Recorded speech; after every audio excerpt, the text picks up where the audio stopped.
was like, because yeah, we were on Sunday for the package screenwriting meetup, and there was basically everything's a walking hazard, and especially there was a painting up there, so and then there's that, what do you call it? Self-enhanced. Yeah, that's what I thought. Ori called herself a woman. Yeah. Well, we can't be sure because there's some, I don't know what is that in the middle? Yeah. But no. Cellophane person. Cellophane person. Cellophane person. We're trying to combat the idea of man as people. Right? Oh my gosh. I'm working on that. Because they blocked over an entrance. Any word good, Chris? Fun and new peer series. So, as I mentioned, Carmilla is the show I've gone forever. The people from Carmilla have great fandom, and they make a show couple-ish. Where do you want me? Cute. Features a non-binary. Go to, watch out, you're right. Who has a boyfriend? Yeah, while to, trying looks like stay in a this. legal To marriage the, with her website fake page. wife. So, yeah, it's just like, it is cute. It's Toronto. Everything is in Toronto.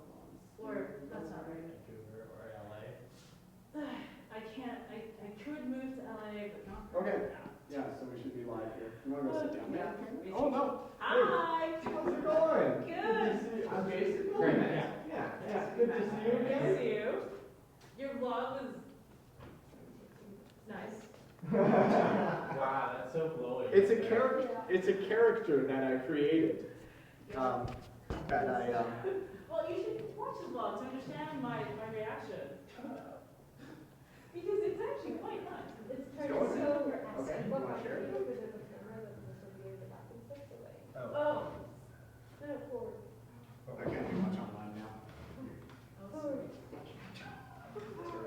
How come you get to give I'm the limit. So like, I'm, so you're behind me, you're behind. So, okay. Correct. Okay. I'm in cross direction. Oh, I love your hair. Oh, so there's beers here, feel free. Sorry I didn't offer you. Some beers, lots of beers. Many years. So, Are they free beers? they're free beers this time. Okay. Yeah. It's like, I have no money. We got a liquor license and everything this time around. Craig, do you Never beer? happens. Unlike all those illegal times. Maybe.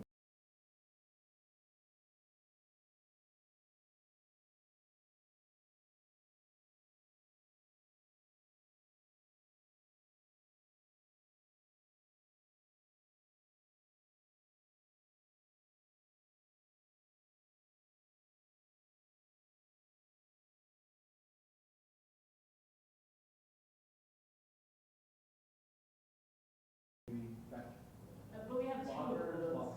Lager.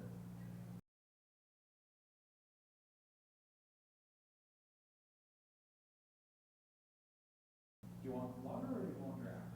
I know, what is the difference? I don't know. Like, Spencer Esterbrookes, who made this web series When You Die, he actually like works in like, has like beer knowledge and stuff. So he might know Here, the have this difference. one. Sure. Yeah. Those open book too, like they're. Oh wait, all Caroline, hot. how is it? I can just ask you. It's okay bad beer. The Oh. 12 one is actually quite good. Okay. Which is surprising, but this is like novelty pops, like the Can you whole post pop it on flavor comes off. I was wondering, I was like, why? Wow. It's Yeah, not you empty just scroll up. This is how it works. You I see know, here. this is what I was like, I don't drink beer, so I'm just like, it smells Yeah. super. And Am I then- opening this correctly? Yeah, and then you. Yeah, and then give it a yank. Oh. See, like a chicken. Ah! Yeah. Isn't it the best thing ever? I don't know yet. Well, not the beer, just Not the the can. beer, it's the whole Oh. experience of it. Not bad. Okay, that's good. I was like, I'm not a beer lady. I'm just like, I'm not even a drinking. Honestly, it's just all like personal choice. Same with wine. Like, there's no such thing as like the best wine. It's just what you. Oh yeah, but there is. Yeah. So. Although red There's wine is like, totally- They actually did Oh, they I did can't like drink red. oh. yeah. Well, okay, correction. There are a few reds I drink, but most of them I don't. I can't. I have like I get look No, I at guess those I'll post immediately it. after it. Oh, Like yeah. there's something You with want like that? salt waves or something. Yeah. Or caustics. No, it's Salt waves, is it? Okay. Yeah, no, mine has the exact. Yeah, like if they either have what do you like call that, old Tom? world and like good old world wines okay. or organic, and then I get less of an effect. Or I can tolerate. So wait, I guess even wine is like GMO now? No, They It's a are, but preservative. it's like, it's a Oh. preservative that like a lot of people have bad reactions to it too. Okay. Like I do, like I just get like red and splotchy and get a little headache. Like it's nice. Hello. Can you hear us? Oh, it's really quiet. Hello. Is it me you're looking for? I can see it in your eyes. Well, now we just got flagged. All of it, really. I can see it. Check 1, check 2. I don't know. Apparently, if you sing like out of tune and like totally out of tune, it's okay. Well, no, this is fact for fact, so everything's okay. Because we have the latch. Yeah. Indie productions have this. How come every time we come around London? Okay, what winery was this? So I can go to some. Graves Beaches, it's not like why there are very much like in that selection. Oh, there's sorry, church. It was like I know Orchard Vineyards. I don't know what was it. I think it was Orchard Vineyards. Well, no, you were a long ways away. That's just mainly for when we're sitting there. That, like, they do Yeah. No, but that's what I mean. Yeah. Well, that's so that we can hear everyone in the background and still. Yes. Good catch, dude. 2 watching now. I guess we could like always just start and just say a few things and then like put us back to. Or we could just wait. 7. Yeah. Well, I have knowledge in like how to like operate a camera a little bit, so I don't have the money. Like if you already just follow your path and do one, I'm like, I mean, you know. How do you? Exactly. A promotional film. You know people. And then for fair assessment, we'll go to. There's got to be a way to like comment, like. I think like after it's done, they turn into. No, to see the comments. Can you do a comparison of While we're streaming. Niagara Escarpment versus Oh, like for us. Yeah. cross-border comparisons here? I thought that Oh, we was made it the just. boutique Prairie Wines. Yeah, there's a beautiful one in Southern Saskatchewan. Yo. What was the other wine? Oh, have you never been here before? Oh, shit. Come to, It was just delicious. Yeah. no, I'm like, there was this delicious thing. Yeah. It's That's just where, it's fast. because there was like, it was just coincidence that like, we have family friends in Kelowna. It was just coincidence that like, one of the tours, like, the pickup was like right in front of my house. And so we just like stumbled on the bus, perfect. It went through like 4 vineyards. Well, we didn't sit anything out. They would make like a whole bottle in the meantime, but that's just ideal. It's so much fun though. And that's Make sure they walk in front of Caroline and say hi to her. yeah, Walk in front and say hi. Yeah. because oh, which beer is it?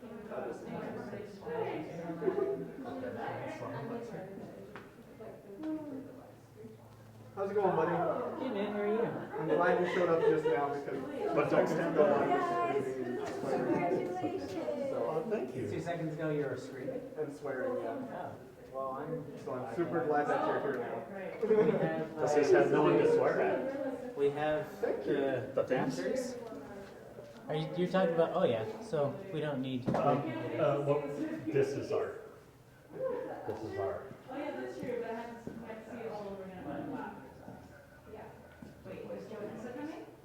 I have no idea. Wait, so you can use that No, I said Joanessa, I didn't say Vanessa, I said This Joanessa. laptop, oh, we can use that. That's Yeah, true, that's only texting one. Anyways, we have the other deck. Perfect, okay. I think that'll work for this. Do you have a VGA cable? I don't know. How did it? Yep. Actually, Yes. that sounded passionate. I was just joking when You I might was. have to use this one. I had no idea, I was just like. For which? Everybody's like, I can has beer. Yeah. We saw a shit back on set. Call up for AGD. So sorry, we saw a shit back on set. Oh, it's our choice. Oh, yeah, it's all.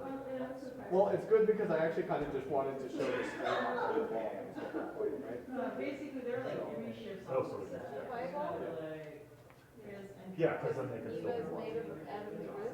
And then you had You mind if I shut down this one? Point. That's Why yours here? dust? I don't know why. Adam is For some made out reason, of when I first white. met him, it was awesome. I'm like, oh, that's really, I see. summer. I keep standing I behind know, this. No, no. Okay, cool. Yeah, let's give it a try. Ah!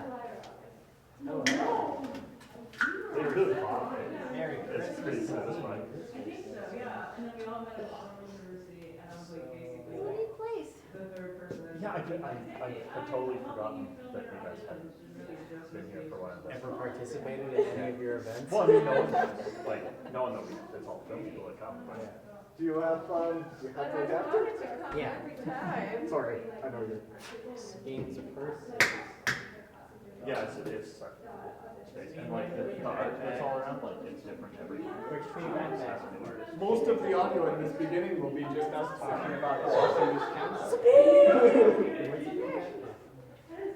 So like every time we come here for our event, there's like all new art. That's awesome. We're gonna go on Saturday. We're gonna go to the art for under $100. Oh, I'm in. I'm in. I want to go. Was it just? Yeah, that sounds awesome. Sorry. did you And Ash is talk back in about- town. Oh, nice. Oh, You really? should all You need go. the VGA. Yeah, I would go. Yeah. I have a very Oh, that's relaxing. totally the right I one. was there on the radio. It was on like 14-year-old Right. artists. So on the last day, they looked this by art, it was like everywhere else. So you, how much do you rent this place for? 25 bucks. 25 bucks flat.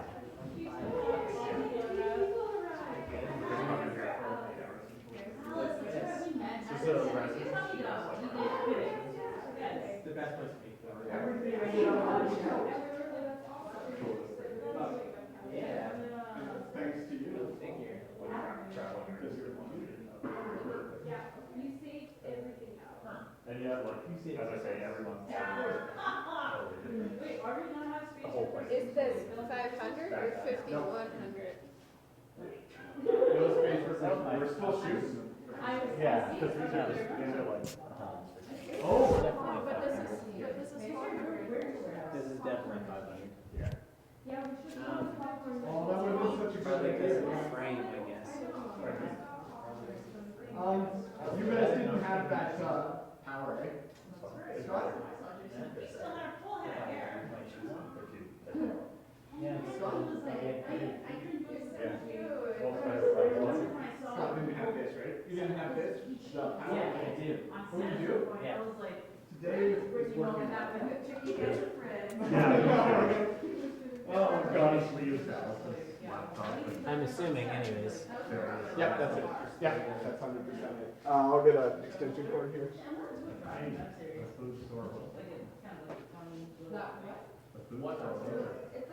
Thank you so much, you guys. That's just like. Kind of like a very strange. Saved your law, balls. original law. Totally. It hasn't been done yet. I checked. Like, Ooh, I didn't touch that. This is safe too, it's kind of like levitated a little bit. This is where the bulb is actually dead, because it's been dying for like. Oh yeah. It is so hard. It's the problem is parts of Yes. this. Right. You don't have that. Yeah. Did you get that from the place? There's a cafe just on the corner of this building. Okay, cool, yeah. But we don't have That's that where Alice got hers. in the. I'm not a big fan of it. We They don't don't process process it it like, We're gonna have. Like, technology, I do not try. And I specifically went for a veggie sandwich. So it's That, but- you know, yeah. Yeah. And it They do. was like, No, yeah. so 20 minutes. Chris, do you want to help me with moving this whole thing down? Just gotta line up with the screen on. Something put in the computer, something to do outside the vehicle. Because Driver web series I do. and I've been struggling with narratives with vehicles. Is Yeah. Yeah, it's a short throw projector. like you can't sustain drama Yeah. over multiple. Then isn't that throw a bit long for that projector? What's that? Then It's a mid-short throw projector. Okay, good. Oh, what did I say? Did I say long throw? No, you said short throw, but I said isn't that throw a bit long for that projector then? Oh. Oh. And We're not quite as awful. what did you get outside the vehicle? Yeah. Like, and It's just a sandwich. sharing happens with the vehicle. They have like Then a they'll- mini, but I Yeah. don't And that have. reads some of the lights. Nobody, eh? I guess that's probably like why we have to do that. We have, That's kind of upsetting, yeah. Because people did say that they were totally into it. that was right. Easter Garrett had them.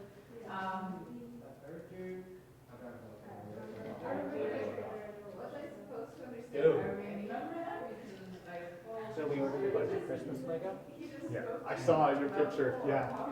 Brad is fine. I didn't see it. Oh, so they sent, it was broken up into 2 shipments, we got the first shipment. We had the Christmas Lego that we ordered, and then $90 worth of extra Lego. One being like the limited edition Doctor Who TARDIS set. Wait, and why? Huh? And why? It wasn't even on the order slip or anything, it was just like in the box. Maybe it's like Christmas stuff. It was like a Christmas present. Yeah. Yeah, it's amazing. Yeah. And it's like the awesomest thing. And then like a little house for like pens and stuff. At work. Still. Are you done? My first live stream was Saturday. I think it was my first live stream from the first California. Oh, yeah. And I was, Jason had asked me this, well, actually, no, I had asked Jason to be like, hey, I need more experience on BTS. And then I was the behind the scenes. They don't know. And I was like, and they were like, sure. So I filmed this camera, which I still have now. Oh, yeah, that's right. You still have my computer, I too. do, it's a great computer, actually. That's good. If you're using it, then keep By the it. way, I'm pretty sure I need to get it looked at, because it's pretty good, but the battery needs to change. Oh, yeah, no, the battery's blowing up, yeah. It's like literally blowing up. Shouldn't you move that phone? And then I kind of forgot how to connect the drive, because you also do Scott? the drive, and I'm like. Yeah, maybe I should. I How would to agree get with the that. drive, and now I actually know I use my drive. So, I'm just like, oh yeah. Probably totally good. But yeah, so I do Oh, no, understand where we're copying up the It's pictures. It's going to good use.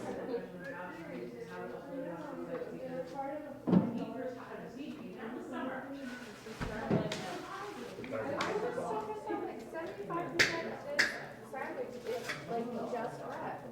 Like, and it's not even like super flavorful bread, it's like like dough. Right? It does. It's not. Yeah, I don't No, know. but Yeah, that's no, what it I wasn't the looked at best it and I was like, experience. oh, it looks so good, right? And no, Leaf. it's like, Yeah, I heard that. Yeah.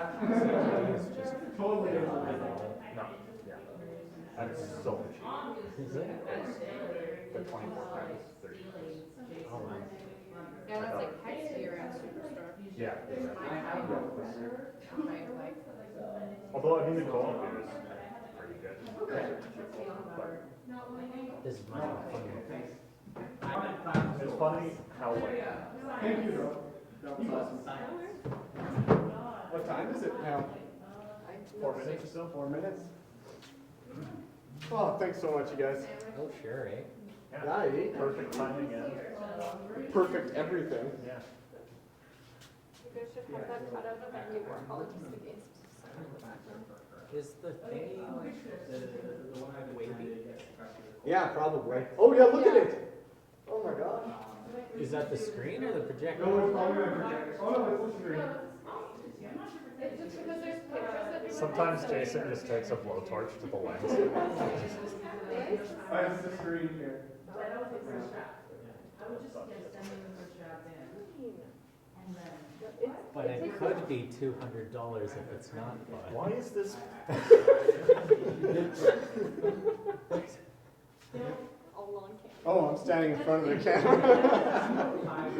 People actually see what's on there? Yeah, people can see that right now. Yeah, that's live. They can see you. Oh, right, yeah. Oh, yeah, FYI, anyone who comes. Like, actually, you have it? How come Or I like, saw cause like, you on the screen? so like something like that means. It's a slightly delayed. Yeah, there I am standing in front of you. Oh man, that's like 20 seconds, right? Yeah. The, Yeah, that sounds really subtle, so you have to make it like less. So we're gonna have to play the videos. Oh, yeah. And then, We were gonna watch 20 seconds. Watch that, because I have to actually. oh shit, I never thought of that. Yeah, it's gonna screw everything up there. Just like uses light DMX, but I don't actually Kind of. watch it, I just know it's. I did say it's a pop in and out type thing. You took that very literally. Prepping a good beer. I'll just get something. Yeah, true. Should we get like a couple more? But everyone understood it was there. Oh yeah, no, I was very clear because people were confused and then I'm like, oh, this is what's happening. And I clarified like 4 or 5 times. And Miko was even like, oh yeah. But they didn't think that it. I did say it's a pop in. And everyone asked like, is it okay if we show up late? I'm like, oh yeah, it's popping Do you now. think the second? Yeah. So I think we Very strong character. And part of it, do you want to hear it? It was sort of. Yeah, take that word for every ship, man. Why are you just saying that? Just so he wants you to look at his butt, Caroline. Oh, it How's that?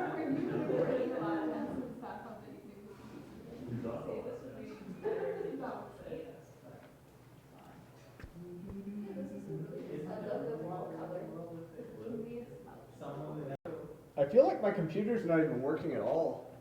Well, we heard That's a say joke. something. Yeah, should we like render a movie or something while we're doing this? It's loading, Yeah. it's self-aware. Use our, let's see. Nope, we're still good. Oh, yeah. Oh, oh, Ah, there. says we're still live. Anyone watching this?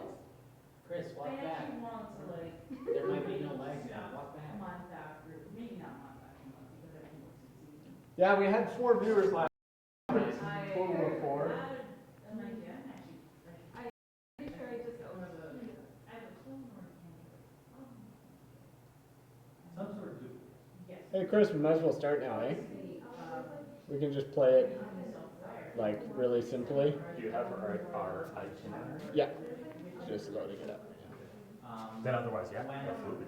But what is the idea of what's out there? So You're just hanging out. You're just hanging out. we Yeah. play movies and we like watch it. Yep. Yeah. We really just wanted people. Well, you're. Background make it seem like we're really cool people. How's that working out? We seriously are just hanging out. Yeah. Just get a lot of beer and back there. And then we're gonna like bring people on and like talk to them as well on the stream. So. We can have it so that somebody says, if there's a side here, we could have somebody say, my boxers only, so that it looks like they're totally naked. We need to really. Like, we're working that chair. That chair over here. That's true. That's more of Captain Sarah also. Okay, Chris, what do you think? Here we go. Introduction. It's our 6-year anniversary. The future Cali-B, and then we show my blog. After the blog, I added that in because we got rid of the Are we gonna be thing. too loud in the background? So we. No, it's okay. We have a microphone. Directional. Yeah. So then we do that, and then maybe we can go back to this sort of I guess not all that. like just in between thing. You were the, Like then we just go back to this screen. Okay, yeah, I got you. Well, we think about it and make sure that we're doing everything. Okay, so all we're doing now is intro and then. Yeah, intro, and yeah, just saying that it's our 6th year. Is that good? I can move it. It's like one of those cameras that move. I think it's good fun. But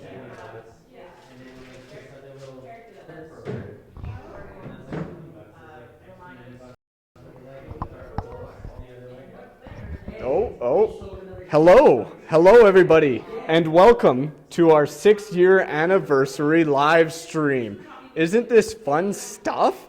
Look at the people in the background. Look at that one person in the background. Yeah, she's very excited. So welcome. I hope that you're enjoying yourself. Right now we can. Oh, nice. Right now we can't see the comments, so I'm not really sure what's going on. I guess we can like look. No. There's nobody. Well, there's nobody commenting, right? I've just totally screwed up this intro. I'm like so disoriented by people talking behind me. It's a very strange thing. Chris, how's it going? 6 years of California Balloon Films. 6 years ago, or just about 6 years ago, I opened up the YouTube channel, California Balloon. Yeah, 6 years ago. 6 years ago was California Balloons, our first movie. Available now to watch. And to buy. It's still available on Amazon too.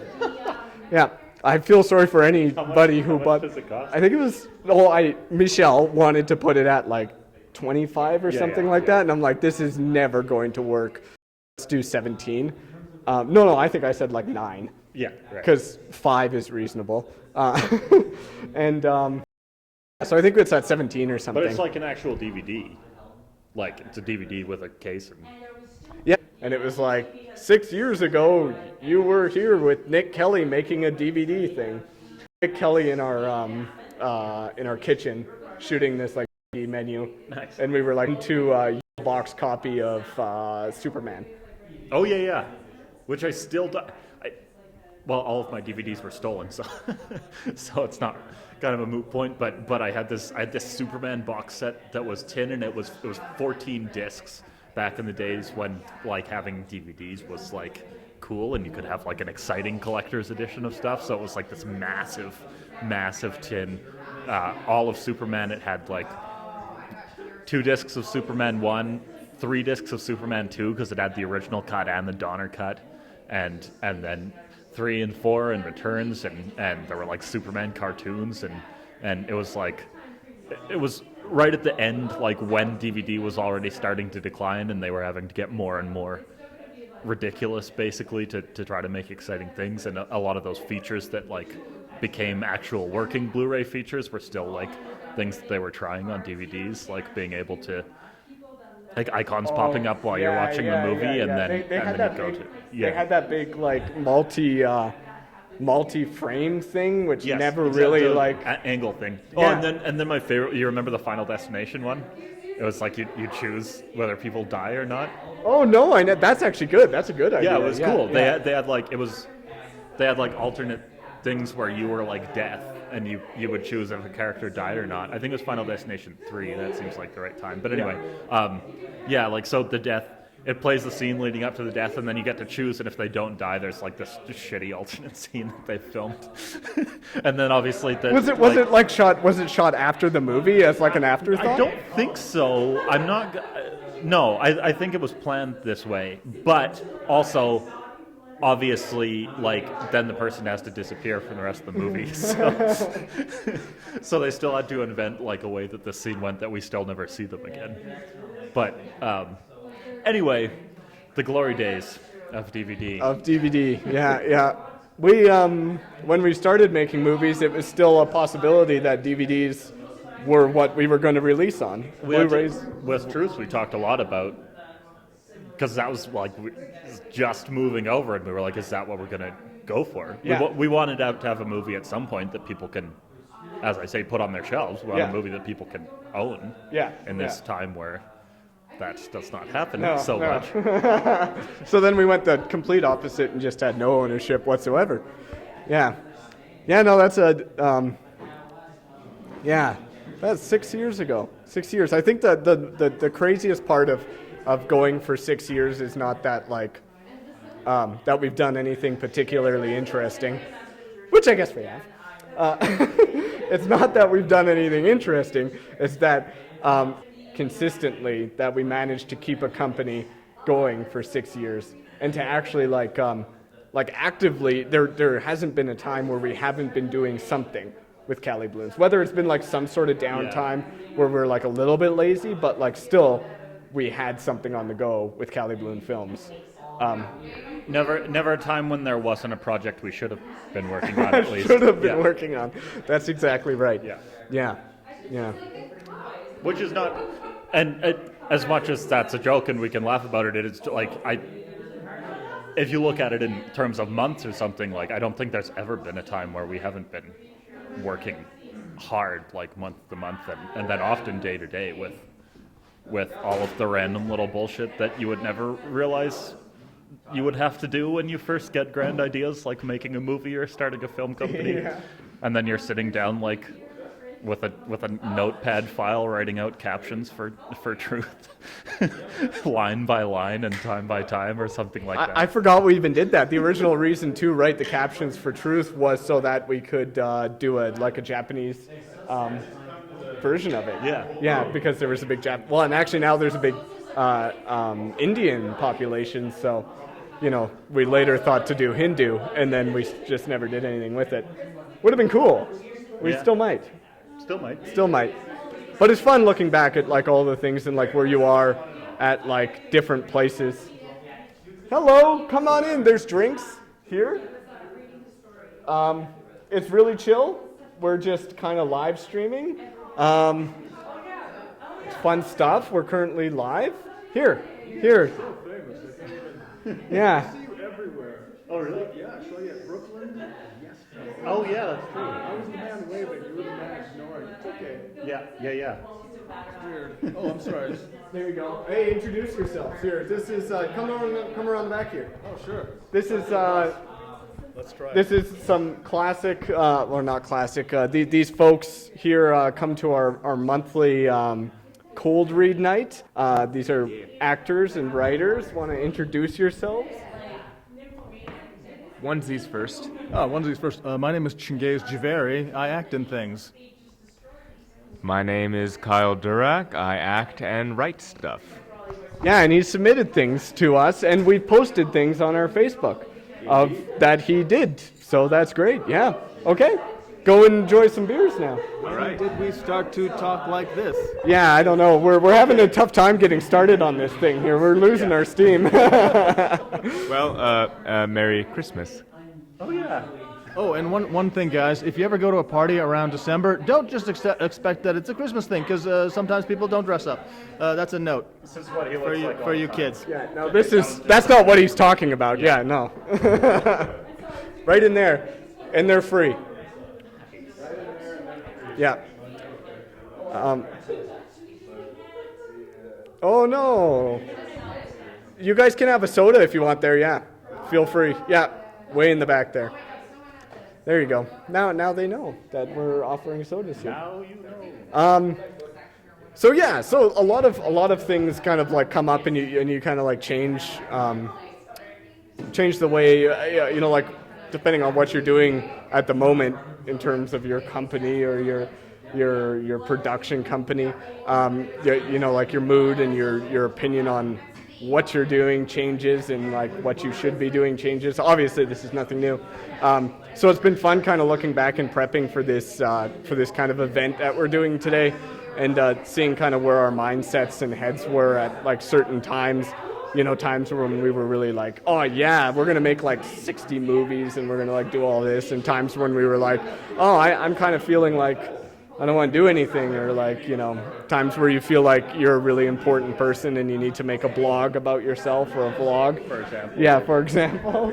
Do you have do you have like a high or a low or kind of like a moment that kind of sticks out to you in like 6 years of making movies? Well, one of them, honestly, is just here at Calgary now.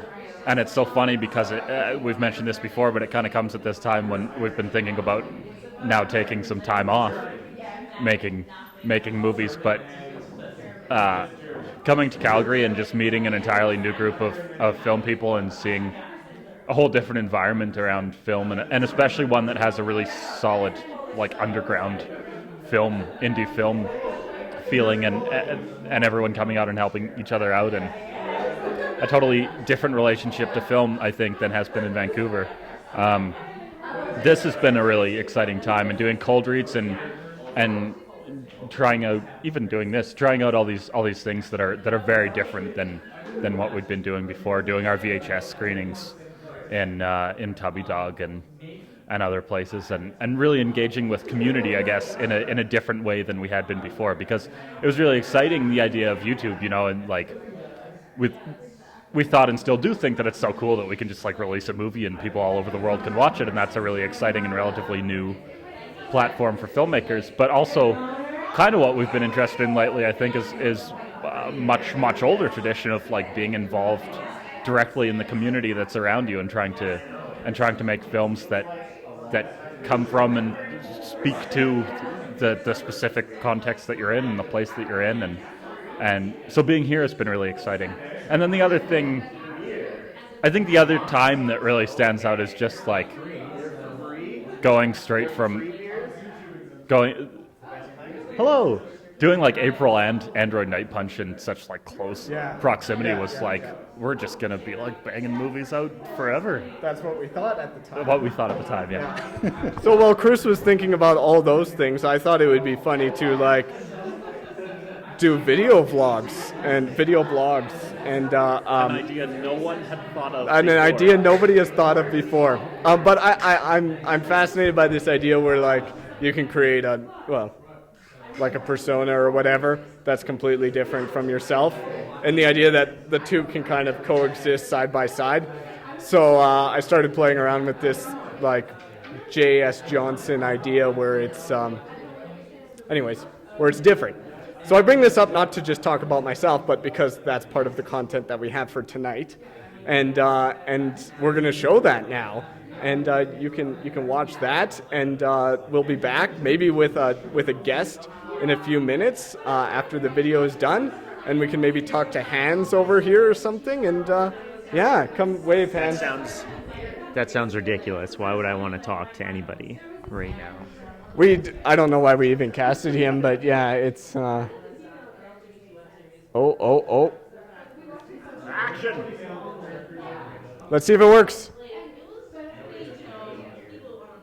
Oh, it's not going to work because you can hear me right now. Yeah, we're trying to stream now. Okay, sorry folks. That was really dumb. I need to do something else here. Here you go, Chris. You talk for a second. Well, my name is Chris. I've been oh, Hans is gone too. I'm all alone.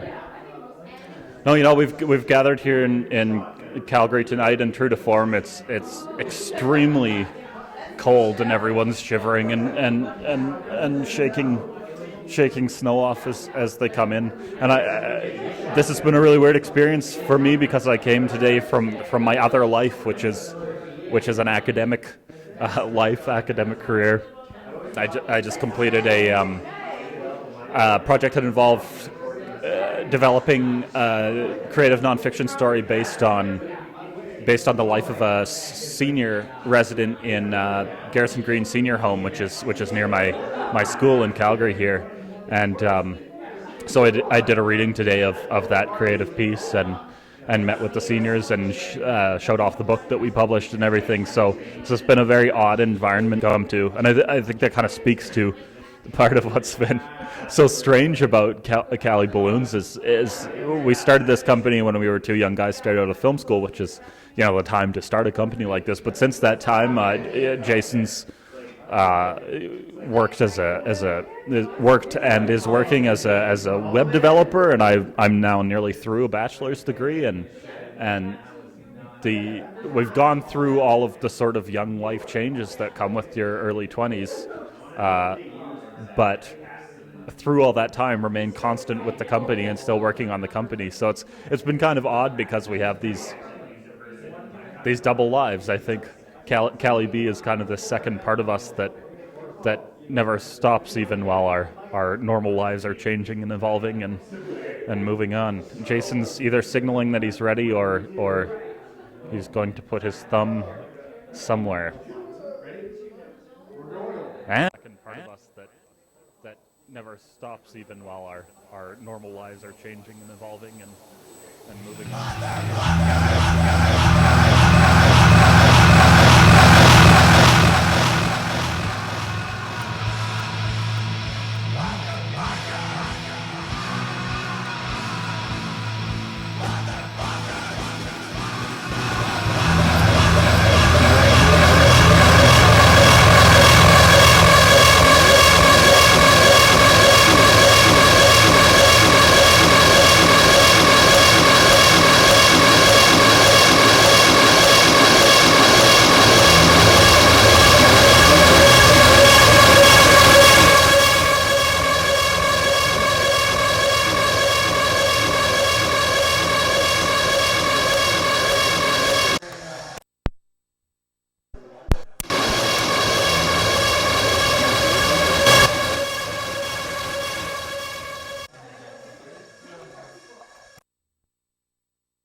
Hello? Hello? There we go. We've taken it off.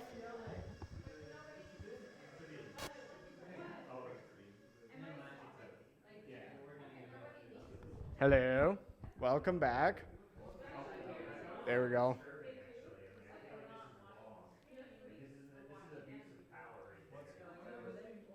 Don't know. I hope that's not how it's been. Is that the sound they're getting or the sound that we're getting? Not sure. There we go. I'm just putting it back to that so we can see. Can you ask people to comment? No, you know what though? Because as soon as you changed it, then the sound was at a constant level right there. Yeah. So.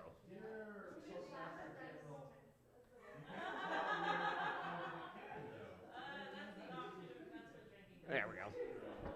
Hello. Man, we're screwing this up here. Okay. We're back. We're back. Hello. There you go. Just gotta make sure. Look at all the. This has been a very consistent feature of our online life, our streaming life, our live streaming life, is doing multiple tests in the days leading up to our stream, and then absolutely shit in the bed once comes time. Which is odd because we have the exact opposite. It's playing or it's working. This is working? Yeah. Wait, so I don't have to what? What are you No, saying? don't have to keep talking. Oh. Yeah, I just need to take a second. It's just the output for some reason is not working. What's streaming right now? Wait, is it because that cable's not plugged in anymore? Oh no, I unplugged it because it's going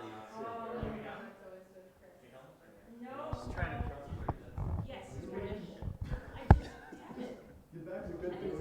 So you watched Brooklyn? Yeah. Do you just always get those tickets? No, Mel, but I have to get the win. Okay. She has to win that one. We get them often. No, he's British, so no. I feel like I see you advertise that you have Jim some. Broadbent. I get them. I get them. Yeah.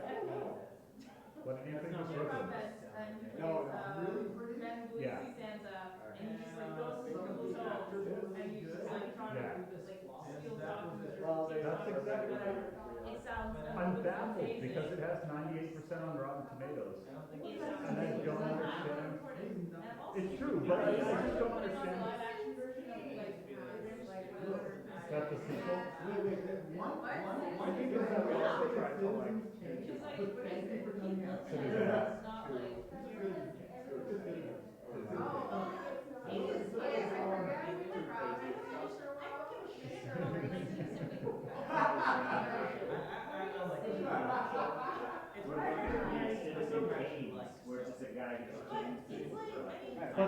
But that's an interesting movie for a lot of reasons that we don't understand anymore too. I agree, it's boring. It's really boring. I totally agree.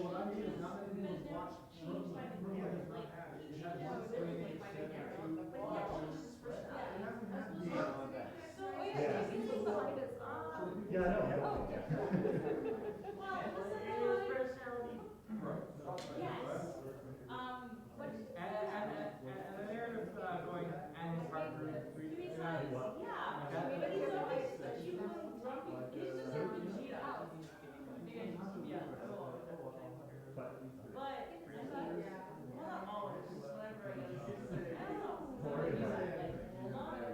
You don't have to sit there. Do you have your headphones on you?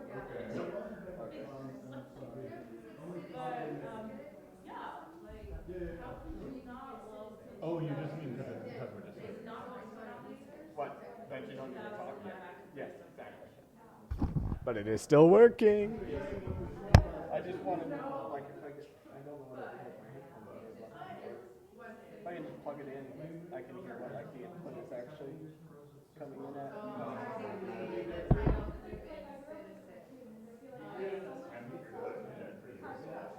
Yeah, I know. I hardly ever bring them around anymore. Oh.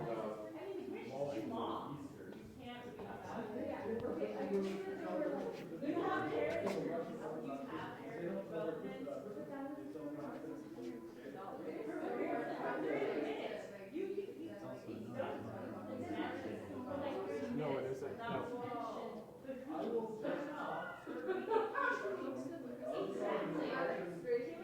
When you look right at the lamp.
But like, it was working.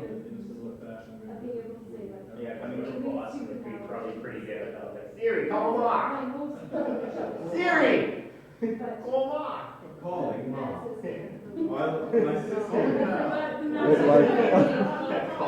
Like yesterday, it was just. My sister's name is spelled different. It's spelled J-A-I-N-E for Jamie instead of J-A-M-I-E.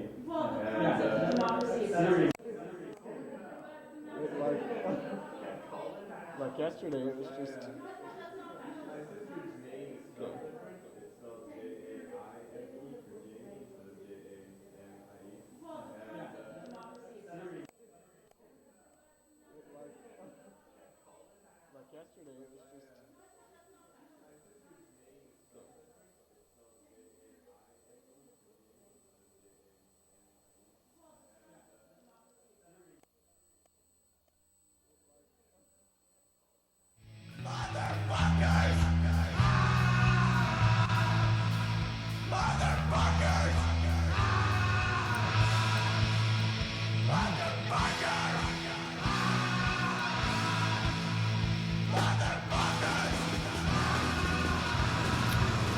Congratulations, you found my vlog. Thanks to me, your life is better. Cheers. So, we just wrapped April, my newest feature I've been working on. I'm producing it. I didn't write it, didn't direct it, but produced it. You know, Chris, the director, is a very good filmmaker, and I figured it was about time he gets a chance to make a feature of his own. So, when we're done Truth, we're done that, and I'm like, Chris, yeah, your turn now. Your turn now. And then Chris was like, yeah, my turn now. My turn now.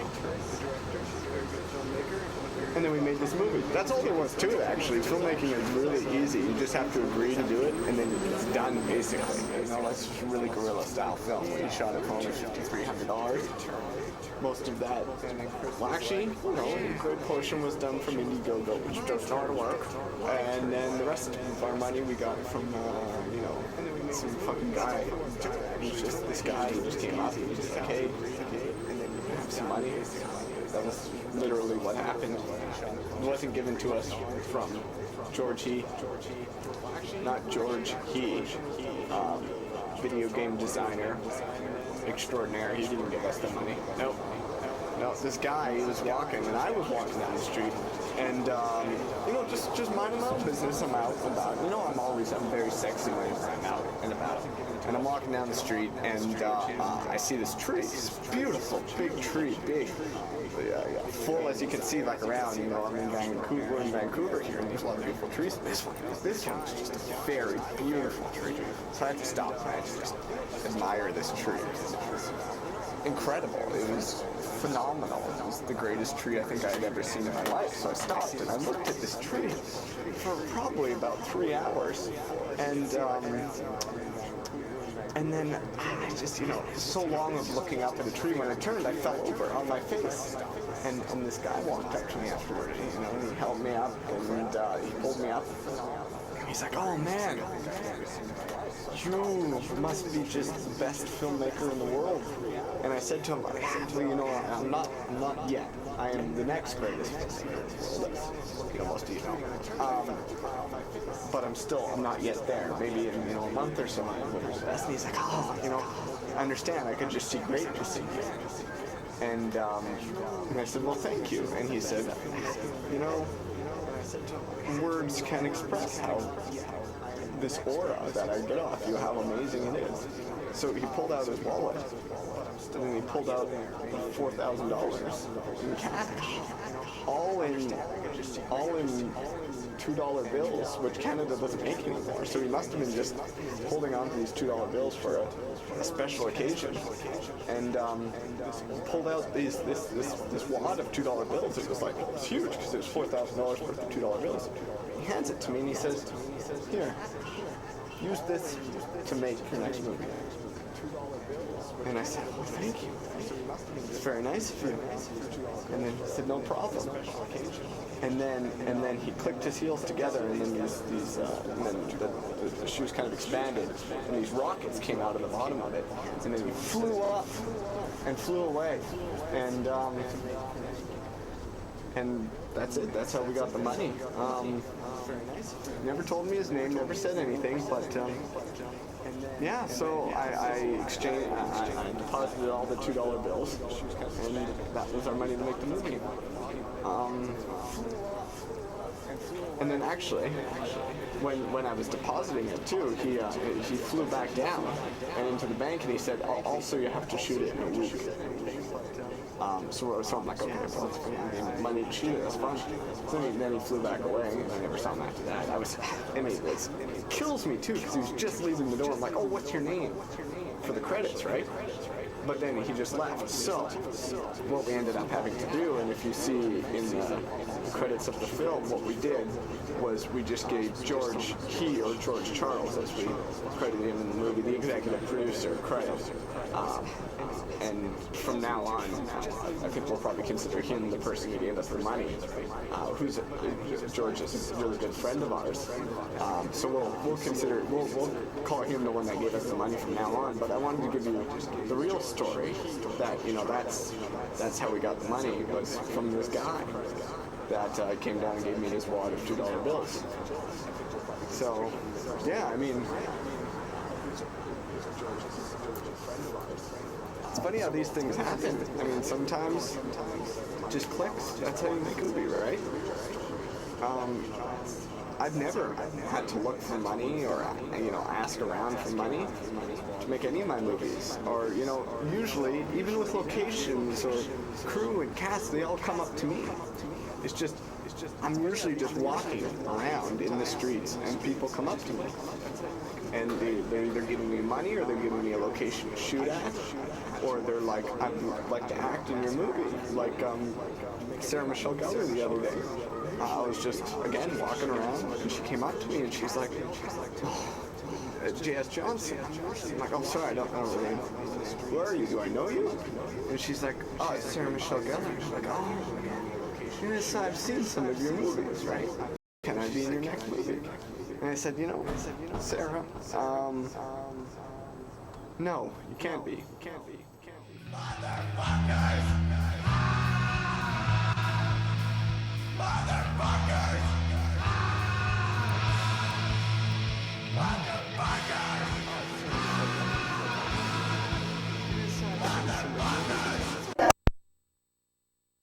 Hello and welcome back. We are sorry for the echo, whatever's going on. We're informed that there's a pretty serious echo. Echo. It was funny because we're only seeing like our descriptions or whatever being like cut off halfway. Sorry, I'm peeking here. So yeah, there we go. That's better. Sorry. So yeah, our descriptions are like cut off halfway, and all we saw is there's a serious P. Chris has grown hands from his neck, and that's nice, right? I can't think of a way that Do you want to turn down that there? help with filmmaking. Yeah, turn off the sound on the thing there. Sorry. Thanks, Scott. Man, this has been a night. This has been an ordeal here. This is pretty typical of Cali Balloons, though. It's true. Yeah. It wouldn't be the full experience if you were experiencing much of it. Yeah. So I think, what was it, our Creep Miss one? Our Creep Miss shorts were maybe some of the worst things that we've ever done. We had the concept of creating, well, we wanted to do a horror anthology, and we wanted to do as little work as possible, so we went out and looked for people to make shorts for us, so we could make this horror anthology, which is normally how you make a horror anthology anyways. We didn't find enough people, and anyways, it was a catastrophe, and then we decided to do a live stream to fill one of the days that we were going to do the horror anthology on, and that was also a catastrophe. So I don't know why I still think that these live stream things are a good idea, but It's probably because everyone else can do them fine in the world.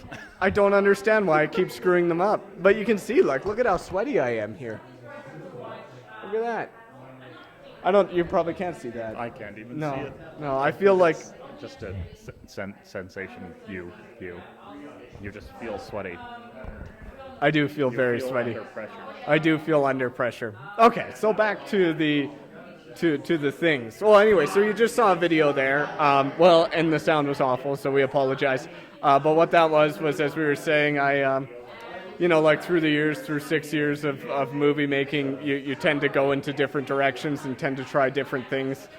And that was one of the different things that I tried to do. And we're kind of at the point right now, like Chris was saying, where we're trying to figure out what our future is for Cali-B. Are you looking at our shirts? What our future is for Cali Balloons, and some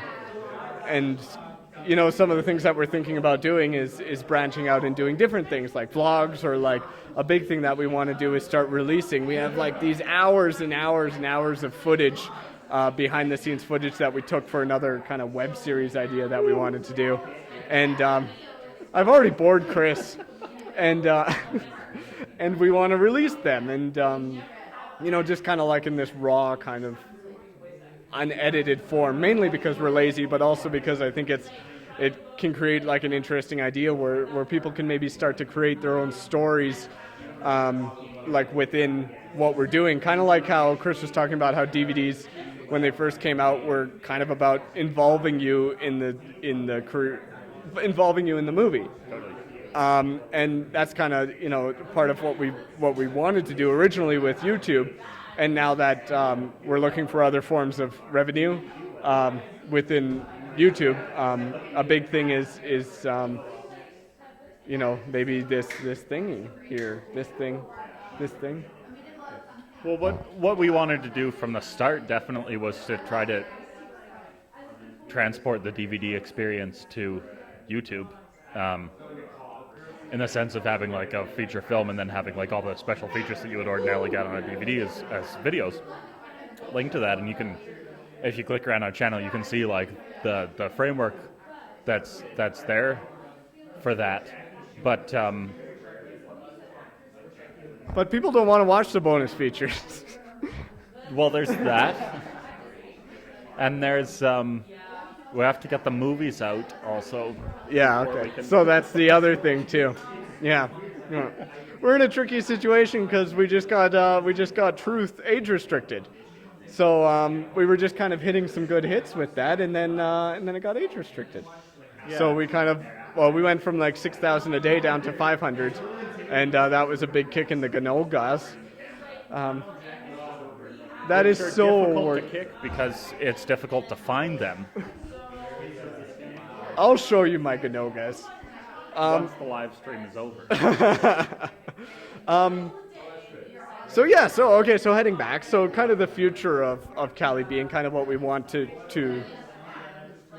go with it, at least what I want to do is push this idea of like I don't want to say social filmmaking, but like interactive movie making, wherein the viewer, you can interact and actually like be a part of the process in a way. So I don't know, like if you all have noticed, but we have things like stock footage. Is it still going? Like we have stock footage up on our page, and things like that. And we really want to start this process of kind of you making the stories a little bit, and you making what's kind of going on. So you have our movies, and you can watch them, right? And then you can come in and you can see like some raw footage of us making the movie. And that footage is also going to be like Creative Commons, so you can come in and take that and edit that as you please, or do whatever, or like cut out our faces and put it on like a picture of a dick or something like that. But these are the sort of things that I'm really interested in, is creating like this social idea of filmmaking, and like, we're starting to lose that with things like Netflix and so on and so forth. There was, in the times of drive-ins, it would be a very social experience to go see a movie, and it wasn't just a 2D experience. You were actually a part of it. You brought in friends and family, and they would watch the movie, and you would talk as the movie was playing, and it's a very social experience. And that's, I think I've mentioned that many times, but that's like something I really want to incorporate. as Netflix begins to dominate the market completely, there needs to be an alternative, and YouTube has everything in place to create that alternative if we can just like figure it out and get it right. If they cannot, flag our videos for age-restricted content, so just like fast forward through the parts that you can't watch, and it's fine. Anyways, I think we're gonna get in someone here. Like maybe. Sean Taylor says you look great, by the way. Thanks, Sean. But he didn't mean now. He meant on the porch there. Oh, I look great on the porch. Yeah. Oh. Now, I'm just paraphrasing. But Sean, this shirt is totally for you. Look, it's got like deers on it. Jordan Norton said a bunch of shit. Okay, the screen is behind us. Something. It's the big dick. Okay, so we're actually going to get on some of our cast from Space Rippers, and we're going to talk to them because they've been part of the Cali-B experience as well. They've been shit on by Chris and I, so that's really fun. They've had the Cali-B experience. Yeah. They've been the bottom part of the Cali-B experience. Yeah. Okay, Chris, I'm going to pass you off here. I'm going to go get Nicola. It's been exciting because we finally have gathered like this group of people that we're working with right now, and they're like here and drinking beers. We're drinking fine Alberta genuine draft. Come have a seat. So joining me now is Nicola Wilson, who plays Mama, the star of Space Rippers, and in her off time is a Fill in the blank. Yes, what Nicola Wilson does in her off time. Yeah, we'll leave it at that. So how are you? I'm good. How are you guys? Oh, now happy. Now happy. Now that things are rolling along a little bit. Yeah. It was pretty bad there for a while, yeah. But we got it together. But that's pretty typical, though. I mean, Space Rippers was not fun. Needless to say, we're still in progress. We'll just put it that way. Right? Nicola being the largest star of Space Rippers, has therefore been the person blessed to spend absolutely the most possible time with us also. So with our part of our part of our continuing shoot schedule was to shoot out as many people as we could. So it's slowly been whittled down to basically just Nicola and Hans, who we'll talk to a little bit later. Maybe. We'll talk to him. Just kidding, I love him. So coming on to set every day and seeing sets unfinished, unbuilt when we were supposed to be shooting it that day, like what's your favorite experience of like the most, I don't know, shitty experience since we're on that road of like... Okay, we're going negative. I don't know if we have a really shitty experience. We had mice and cold space blood and goop, and often I drove home at 3 a.m. covered. Well, it looked like I was left a murder scene, essentially. So I never got pulled over. It would have been an even better story had I been pulled over. But I don't think we really had a shitty... It escalated from being plus 40 to like minus 12 all on the same day. So we were huddled around heaters at night. We slept on that. I don't know how many people slept on that couch, shared the DNA on that couch, not in the way you're thinking, but you got stuck like the space goo and things that, special effects does. You fell asleep on the couch and they got stuck. So then you kind of ripped yourself off the leather couch, and my hair is just growing back from that whole experience. There was like audible like peeling. There was audible. Like you unstuck yourself, and then you had like the face wrinkle going on for the longest time. But I mean, for a shitty experience, I don't think we really had. Can I swear on this? Yeah. Good.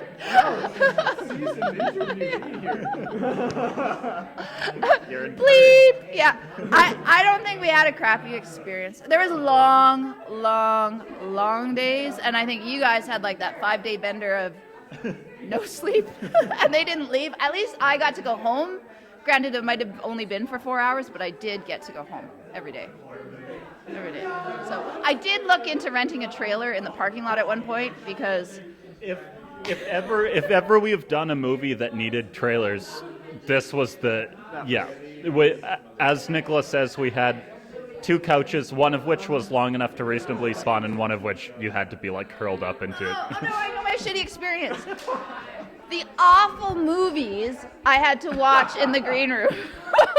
Can we talk about that? What was the one? That sums us up. Okay, the cat one. What was the one you made me watch about the zoo and there was like some crazy panther lady? That's the 1982 film Cat People with Malcolm McDowell, directed by Paul Schrader. Why? I thought maybe they wanted me to like become a stronger actor, and I was watching all of these. What was the other one? I mean, there was the typical war ones. We had alien ones. We are shooting a sci-fi movie. I could understand that, but this panther cat, it's 2 hours of my life I'll never get back. But the one that the straw that broke the camel's back was Prospero's Dream, though, I think. Yeah, it was Prospero's Dream. I still don't know. I mean, Salvador Dali and kind of all over the place, but I wasn't there. I was not in the mood for that one. That was torture. And not only did I see that once, I saw it again when I came the second, and it was on again. And we were limited. I mean, every once in a while, Chris would gift us with a new movie, which was even worse than the movie we were watching. And I think we ended up, what was the other one? Legend. Oh, Legend. Fucking Tom Cruise. So on side jokes while we were on set, we started shooting, one-liners in between shots just because we'd all suffered through the same horrible movies. Awful movies. Don't let this man pick a movie. You can make a movie, don't let him pick a movie. So when we were awake for like 72 hours straight or whatever, at the end of the shoot, like when we absolutely destroyed the place and the sets and everything, and then had like 20 hours to clean up, which eventually took 72 and did not make happy the next people coming into the location. Anyway, one of the last things I ended up cleaning out, because I cleaned out our kind of like personal actors' green room last, and one of the last things we cleaned was a giant note scrawled on the wall in chalk from Nicola and Hans about how you should never let Chris choose the movie. It's there. It resonates in my heart. And it was. Oh, and the end is I've never seen so many naked people in my life. Oh, that's Prospero's. Courtesy of Prospero's Dream. Yeah. I mean, like naked children on trapeze. Peeing. Yeah. I can't explain it. So, yeah, that was probably the negative experience that I can think of. So take that, Peter Greenaway. In seriousness, though, did that sort of like watching those sort of movies? Did they like impact what you were doing on set? Because I thought this is fucked up. Like that's what, in my head as I'm trying to without giving the plot away, deliver Mama. All I could think of is children on trapeze peeing.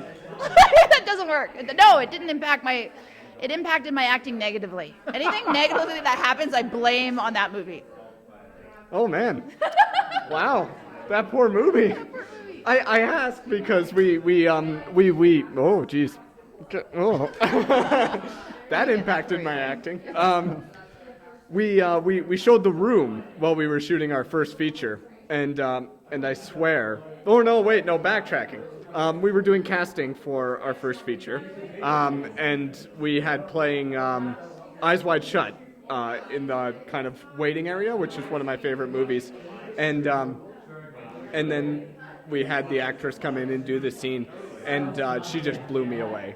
She was like, I was like, this is an incredible, I want her to be in the movie. Yeah. And Chris is like, do you realize that she just literally did Eyes Wide Shut for you? And that's Exact, like Nicole Kidman. Exactly, yeah. Nicole Kidman. And I'm like, probably because we were playing Eyes Wide Shut in the basement. Yeah. Well, there was another movie that had I had a love interest, which Mama. Oh. So You know what movie I'm talking about? Oh, I don't know this. Which one? Okay. So maybe it would have impacted my acting in a positive way. Oh yeah, I was had the pleasure of watching Playboy Massage. Oh. Asha will remember Playboy Massage as well.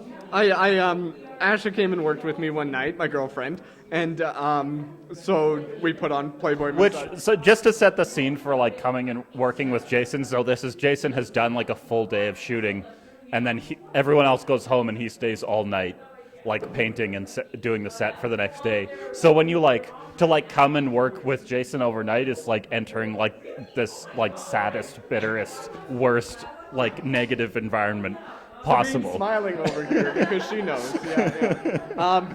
So we wanted to put on something, and we thought it would be funny to like put on the what is it? Massage pleasure, yeah. sensuous, Yeah. So I put it on, and then Ashley's in there, and I go to work, and then whoa boy, I'm screwing up this story. So the first thing I hear is like, oh, a dick, and I'm like, oh, okay, that's nice, and then I don't hear anything for like a long time, and I work for probably like a half an hour, and then I come in. And she's sitting there, and she's so upset, like just arms crossed, sitting on the chair, and like so displeased.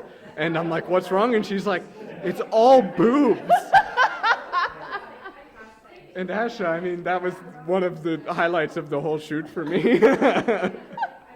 You were so distraught.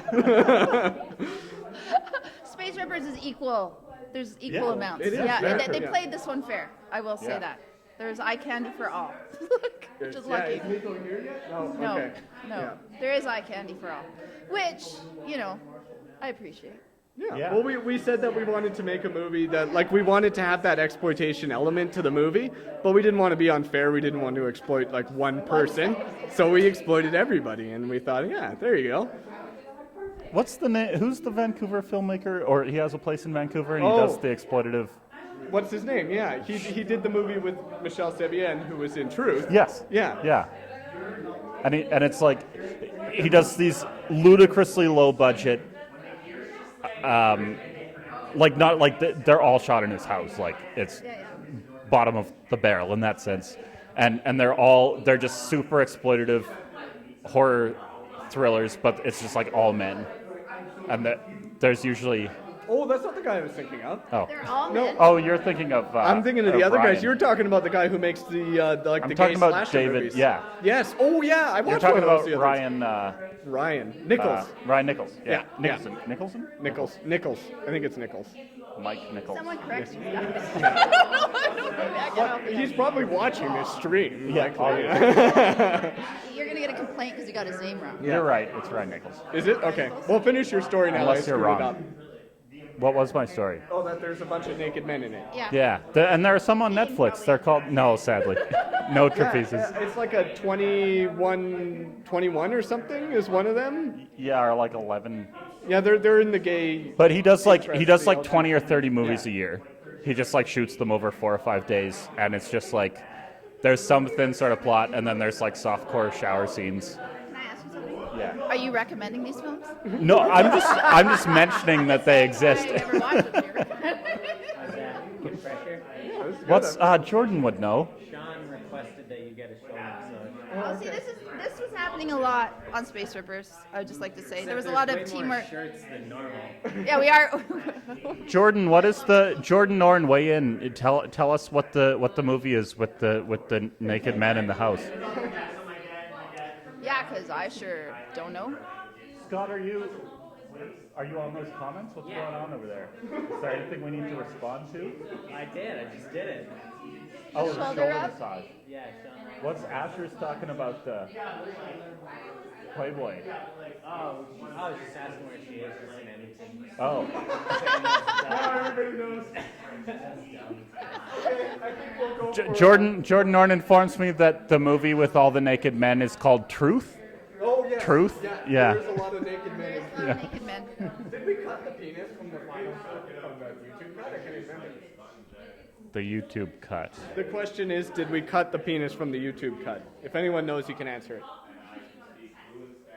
Yeah, I think so. Yeah. We've told that story enough, Oh, okay. so we won't tell it. But No, yeah. I was just curious. No, I know. Yeah. Okay, well you can do this thing, Chris. You can wrap it. No, I was trying to be quiet about it. Thanks so much for joining us, Nicola Wilson. I'm really glad you're still sitting here. I'm not leaving. I love the camera. Don't kick me out. I'm being kicked out of the interview. Who's next? Who do you want to We'll just go back to me and Jason for a while. We'll give people a chance to calm down. All right. All right, bye. Thank you for being here and looking like such a badass, by the way. You didn't hear me? Yeah. I am kind of a badass. That's why we cast her. Badass. But now figure out what I do for a living. Let's play that game. All right. Okay. I'll do it.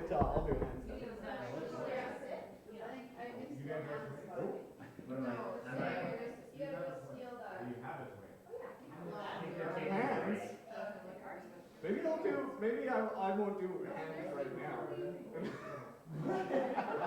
Maybe I have another beer.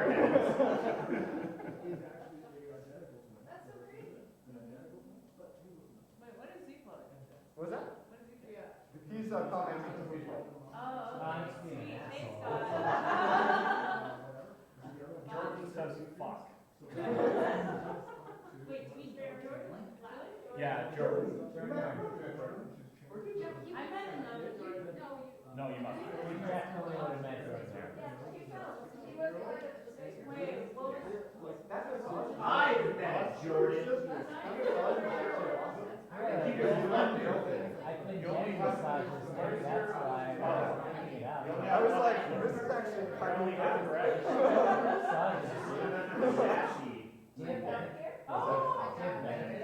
I do. Well, no. I have benefits, but I haven't like busy now yet. You should get shaving and then go for fucking massages.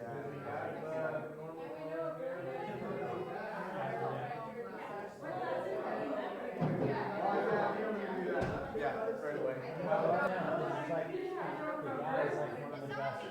And you get like a few free ones. Oh, yes, please do. Does Alberta give you free ones as this? Oh, okay. Now, paramedical practitioners, you need benefits for or pay for. Either way, nothing like $100 aside. Okay, I'm just going to announce everyone that it's going to the washroom. This goes like 5 months sometimes. Then I'll get hands on. That's a good trip. Just like this. I don't think that they The world is already so small. You have to remember your parents. You have to remember. Well,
Hands! Are you ready? Or are you talking? Like with Look at the carry my helmet. Look at the strut. Are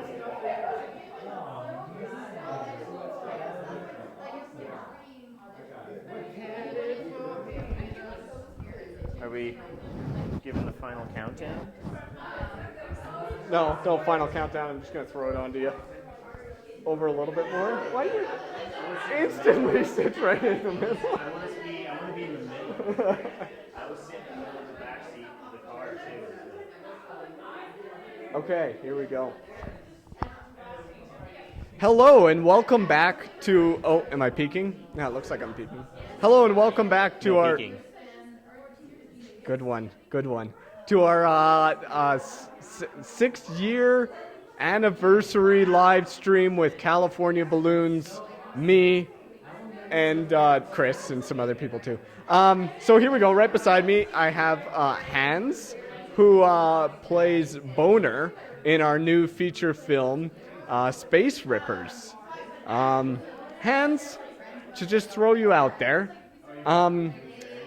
explain your first meeting of us, California Balloon Films. Us.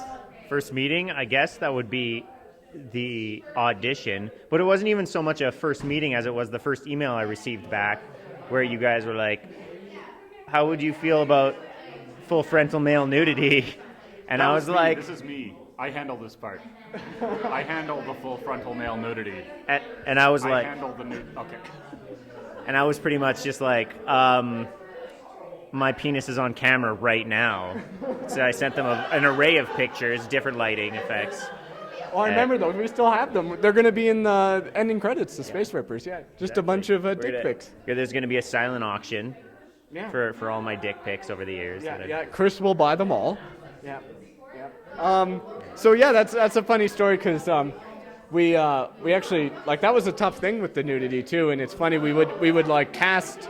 We had one guy casted basically, and he was all on board, and we're like, okay, you're okay with the nudity? Okay with the nudity? He's like, yeah. And we were, we were all but ready to go, and we were like, one last time. They had the sock. Well, basically, we were like, one last time. Okay, so we're all good with nudity, and he's like, wait, like nudity? And we're like, yeah, nudity. And he's like, oh no, I'm out. So he went past the auditions, through the email that Chris sent him, and through the callbacks, all agreeing to nudity. And then when we asked him one last time, he was like, oh wait, no, I didn't know you guys were talking about actual nudity, which is a funny thing. What are the other types of nudity? Okay, so to clarify though, what he didn't realize we wanted was to do full frontal nudity, that is to show his penis. Oh, okay, so I'm screwing up the story. One thing that we talked about though is that I think part of what possibly happened in his brain is that that's so unusual. And that shows actually when we've done the casting in past, because we always send out very like long respectful letters. It's the very first letter you get back from us is explaining like there's going to be nudity in this film. Because there's nudity in every movie that we make. So. Yeah, except the ones I make. So we sent out this letter, and there's a really marked difference between the way men respond to it and the way women respond to it, because women, I think, as actors are, like, if you're going out, if you're trying to get into acting, obviously people are going to ask if they can put you naked on film. You're going to show your boobies in the movie. That's how our email actually goes. But I don't think male actors are confronted that often with, like, can you do full frontal nudity for us? So I think possibly what happened with this actor was that it just sort of, like, he read nudity and just, like, sort of was like, oh yeah, they're going to put my butt in the film or whatever, and it never even registered, I think, for him. Mm-hmm. I would agree. Yeah. Was it like a shock for what does an actor feel when they get an email like that right off the get? Well, I mean, I can only really describe it from the male perspective, because I assume women are, depending on what it is that they have to show, because there's different types of nudity for women. There's really, in my opinion, only one type of like nudity for a guy. Like if somebody says like we're gonna have nudity in the film for you, if you're thinking like, oh, they just want my chest bare, then then it's like, well, that's not really nudity. That's like me just going to the pool or something. I'm fine with that. But like, full frontal nudity as a guy, it's one of those things where it's like, well, wait a minute, I've spent my whole life, being ashamed and hiding this from the world. I haven't even really taken a good solid look at it. Do I really want to give the world, the ability to pause on it? And I kind of think that is like, what guys sort of think. For me, it was just more of like I hadn't read the script yet, so I wasn't really ready to fully, this is just my personal experience. In order for me to agree to something like that, I would want to read and know more about it, know what I'm getting involved with, and you guys offered that opportunity, of course, but I turned it down, like right off the get go, and then you're like, because we were really creepy and like looking at his dick the whole audition. So it wasn't awkward though. I was okay with that part, just as long as it's behind closed doors.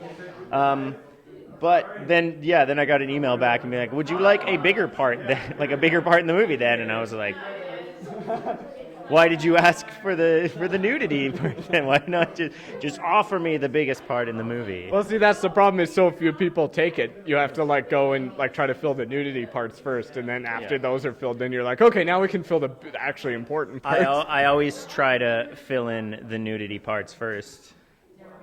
When I approach, women in the street, that's what I say. I say, "Can I fill in your nudity part?" And then we have that lawsuit like we had on Space Rippers. Okay, so pushing forward, you're done the audition. Okay, first day on set. You were on the very first day of Space Rippers, right? Was he? Yeah. Yeah, he was. Yeah, okay. Well, he was our weekend. He was our first test of our suspension system, and he had the best first day and not the best second or third day.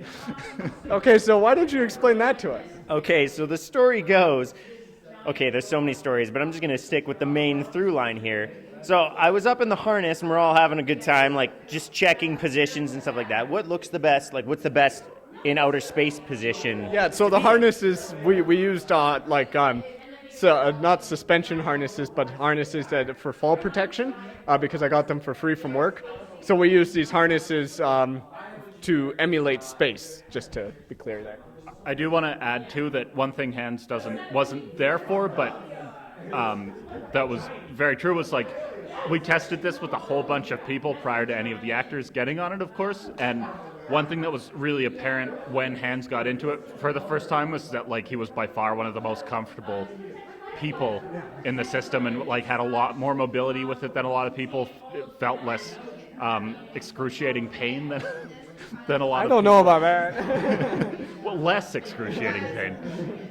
So we were feeling really gung-ho with Hans because it was clear that like this was going to work out and that he was going to do really well in the system.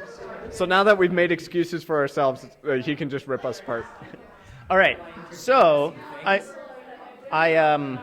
was hanging in the fall arrest harness. We were testing stuff out, and we spent the majority of the day doing that, testing shots, getting different angles for different various scenes and shots in the movie. We actually got a lot of stuff done in respect for what had kind of been planned for the morning. So we did all that, and I woke up the next day and I kind of had a pain in my ab area, and I was like, oh man, I must have like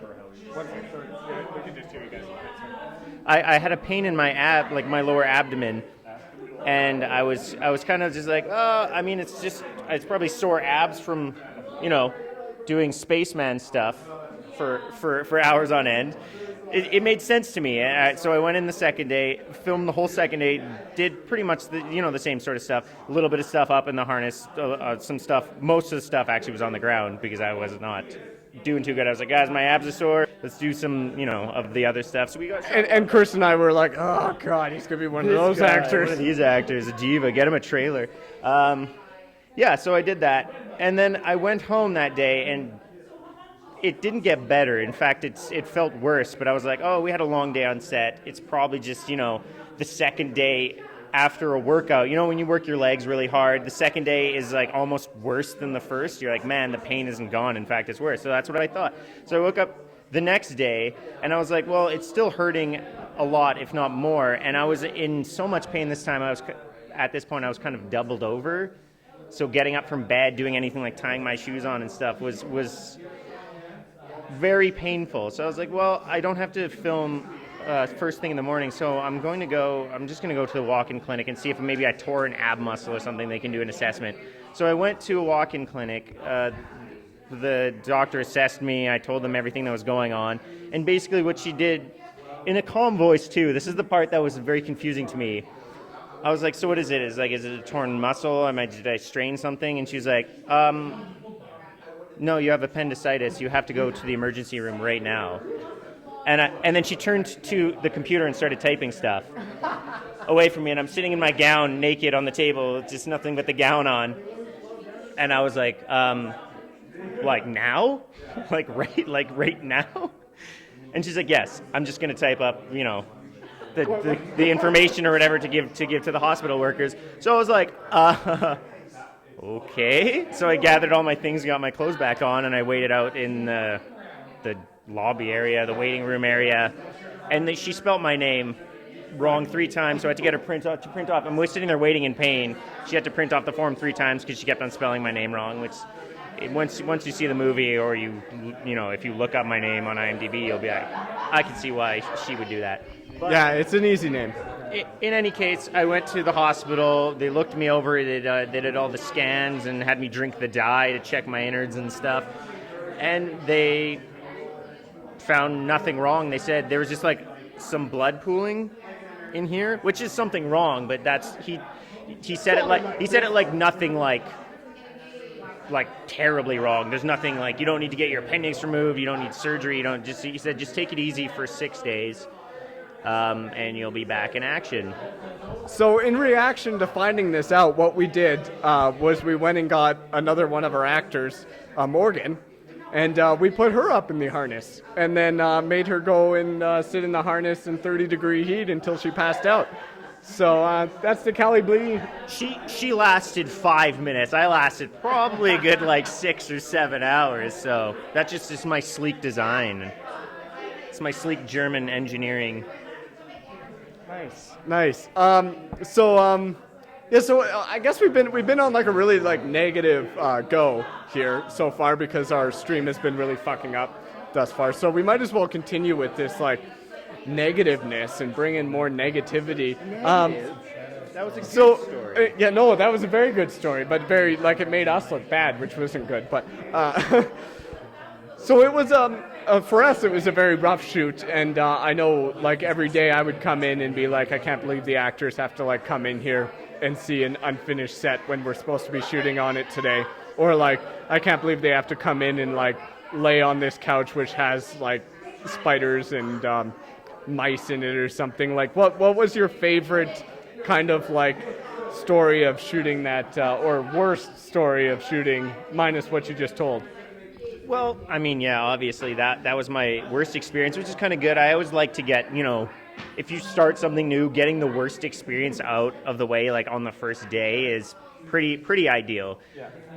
The thing, yes, there were the problems of not having a finished set and stuff, but they're gonna have that on $100 million movies where it's on the day that location's not ready for whatever reason because something blew up or things fell down or somebody's not finished painting or they couldn't fly somebody in from Sweden. So I didn't really have a problem with that. I kind of felt like it brought everybody together more. It kind of gave I don't know, because I can't speak from experience because I've never been on a spaceship for any length of time, but the whole sort of, if you're in close quarters with a group of people for very long, there's those times where you're just I'm so frustrated and I just and slam the wall and yell at people. And then there's other times where you're just laughing. And most of the time it was like this, right? We're all laughing, we're all having a good time. And, we were getting the shots that we needed to get because everybody had really built those relationships that you kind of need for a movie like this. It was very fast. It was slow going in the sense of what we had to set up and the things that needed to be built, but it was very fast paced in the sense of once we actually got the stuff up and we actually got to the actual filming and got the right shots and right angles, everything kind of came together nicely. Yeah. I found. Yeah, well, it's good. It's funny that you mentioned like you guys like coming together as a cast because I think like we've watched the dailies now. Finally, we've gotten through all the dailies, and like you can really see that relationship with you and Mama. And it's interesting because I like when we first started shooting, I said to Chris, I'm like, oh yeah, we're finally making our Evil Dead movie because I've always wanted to make the Evil Dead basically. And I'm like, realize you were getting the authentic Evil Yeah. Dead filming. and I'm like, well, I hope something goes wrong. And I think I even said that. And I'm like, well, I hope that, someone quits or something like that. And I think like 2 days into the shoot, Chris was like, well, Jason, you're getting your Evil Dead. Yeah. And Jason was like, no, fucking goddamn. Yeah. Yep. The Evil Dead experience only seems glamorous before and then long, long after, I think. I think that's how it works. I mean, at least nobody was, for better or worse, nobody was like a diva about stuff. That's true. About the little things. Like we came together for the big picture, and that's really the most important thing. We actually, I think, the one part of the Evil Dead experience that we didn't have as much, like kind of the classic story of Evil Dead, is that it started out as this grand thing and eventually was like Sam Raimi, Rob Tappert, and Bruce and like one other person just huddled up in this cabin for weeks and weeks and weeks, still shooting. Everyone else is gone and probably hates their guts. And that's probably the main difference that we have. Like, we're still here with the cast. We're still shooting, so I won't I won't speak too soon. But I feel like people have stuck with us in a way that maybe didn't seem to happen on Evil Dead. So we haven't totally quite agree. gotten the full experience. We've got to convince Hans to hate us, And which will happen when he sees the cut where we've removed him from the film. I'll let that sink in. We keep saying every single time we do like one of these weekend shoots, because like Chris said, we're still shooting. We keep saying, okay, we have to be prepared. This is the last one. Like Nicola's going to say, I can't do anymore. Or Hans is going to be like, nope, that's it. So we're like, okay, what can we get done this week so that we can at least get the movie done if these people quit on us? And we're lucky enough that nobody has. So yeah, it's been good. Yeah. Yeah, I mean, very few people that I've met, in the Calgary acting environment have been the diva trope, which is really nice. Like, a lot of people are ready to, hunker down and sink their teeth in, especially in the independent community. I find more than anything else, people are more willing to do what they need to tell the story. I mean, some people say like they're doing it because it's the job. You got to get the job done, but no, that's not what it is. If you're not passionate about storytelling, the art of storytelling, then and you don't trust the people you're working with, then why even undertake it in the first place? You're not going to do well. Yeah. Hey. Help yourself. There's no cost this time. Hear that, everyone out there in YouTube? We give away free beer. If you were here, you would get free beer. By Dr. Seuss. That, oh my gosh, that needs to be a Dr. Seuss. Yeah. That's his more adult, fiction that he wrote. Okay, well, we'll kind of like start wrapping it up here. Is there any final words that you would like to say? Would you like to congratulate us? Would you like to say that like we're really successful, that we're attractive, anything like that? No. Okay, that was Hans. We're gonna go to a quick little break, and then we're gonna have somebody else on very soon here. Oh, in 2 seconds. Thanks, Hans. You said last call like 20 minutes ago. What are you talking about? It looks cool, right? How it kind of like I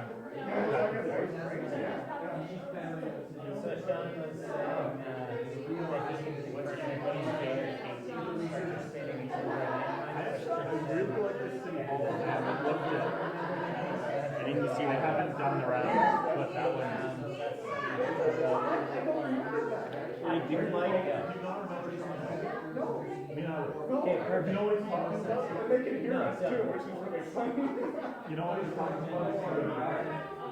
Oh, yes. Oh no, she's talking about the reshoots with Simone. What do you call it? Yeah, fuck you, Sean. Why are you figuring it out now?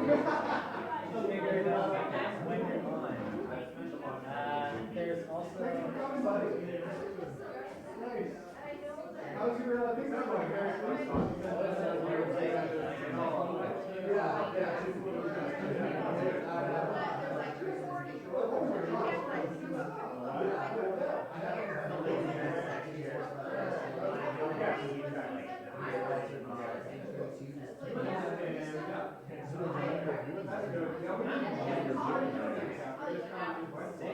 We didn't really care at the moment. We were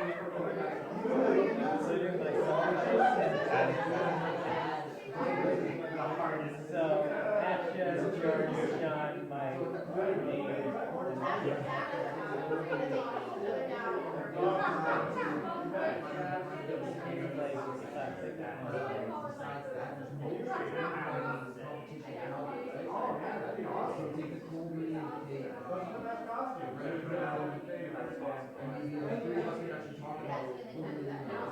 Chris has been in a lot of shows. yeah, so you can talk to him, say hi, Mike, if you want to say hi,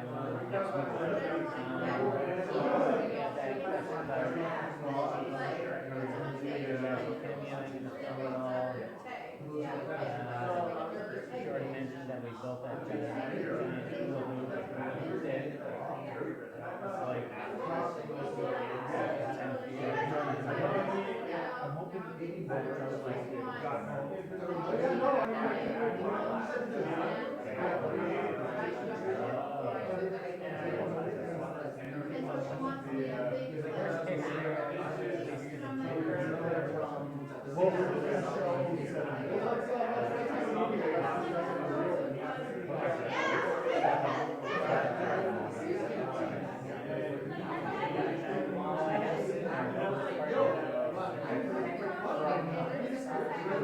Right after seven, from the car. Well, you know, like, I'm not a script writer, but I have. They're calling the house. Like,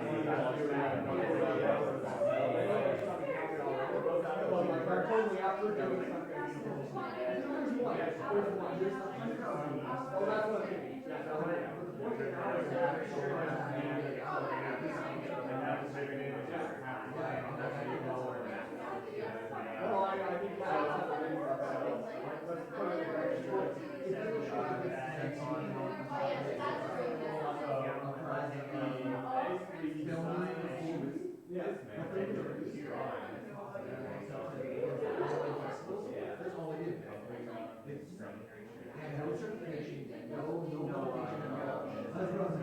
Well, I think they submit it, and then they'll pull it up, and it's like, okay,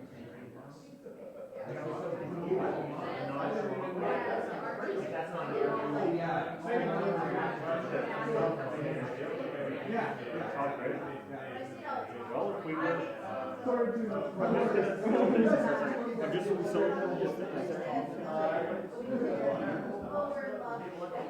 Well, what they were saying was how much energy is involved in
But, yeah, yeah.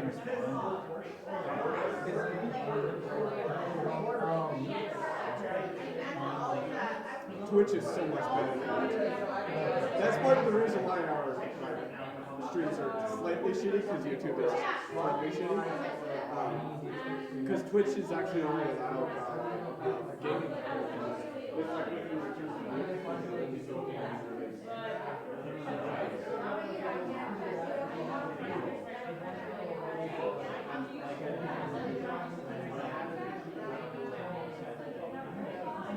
I know. I really. YouTube is so hard. Well, no, I think I do. I feel like I'm doing it. I downloaded all 3 programs, right? So that, and then I'm also doing it with my burial.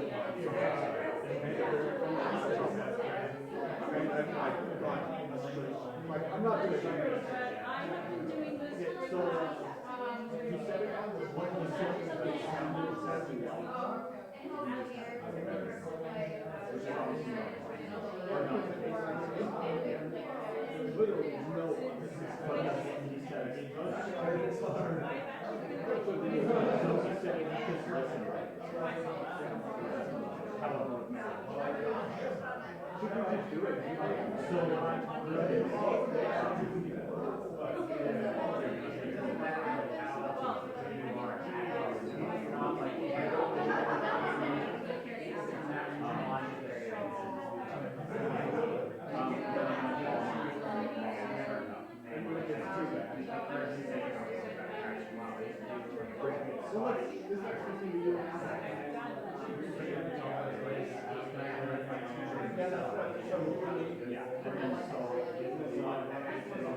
Okay, let's do this really quick.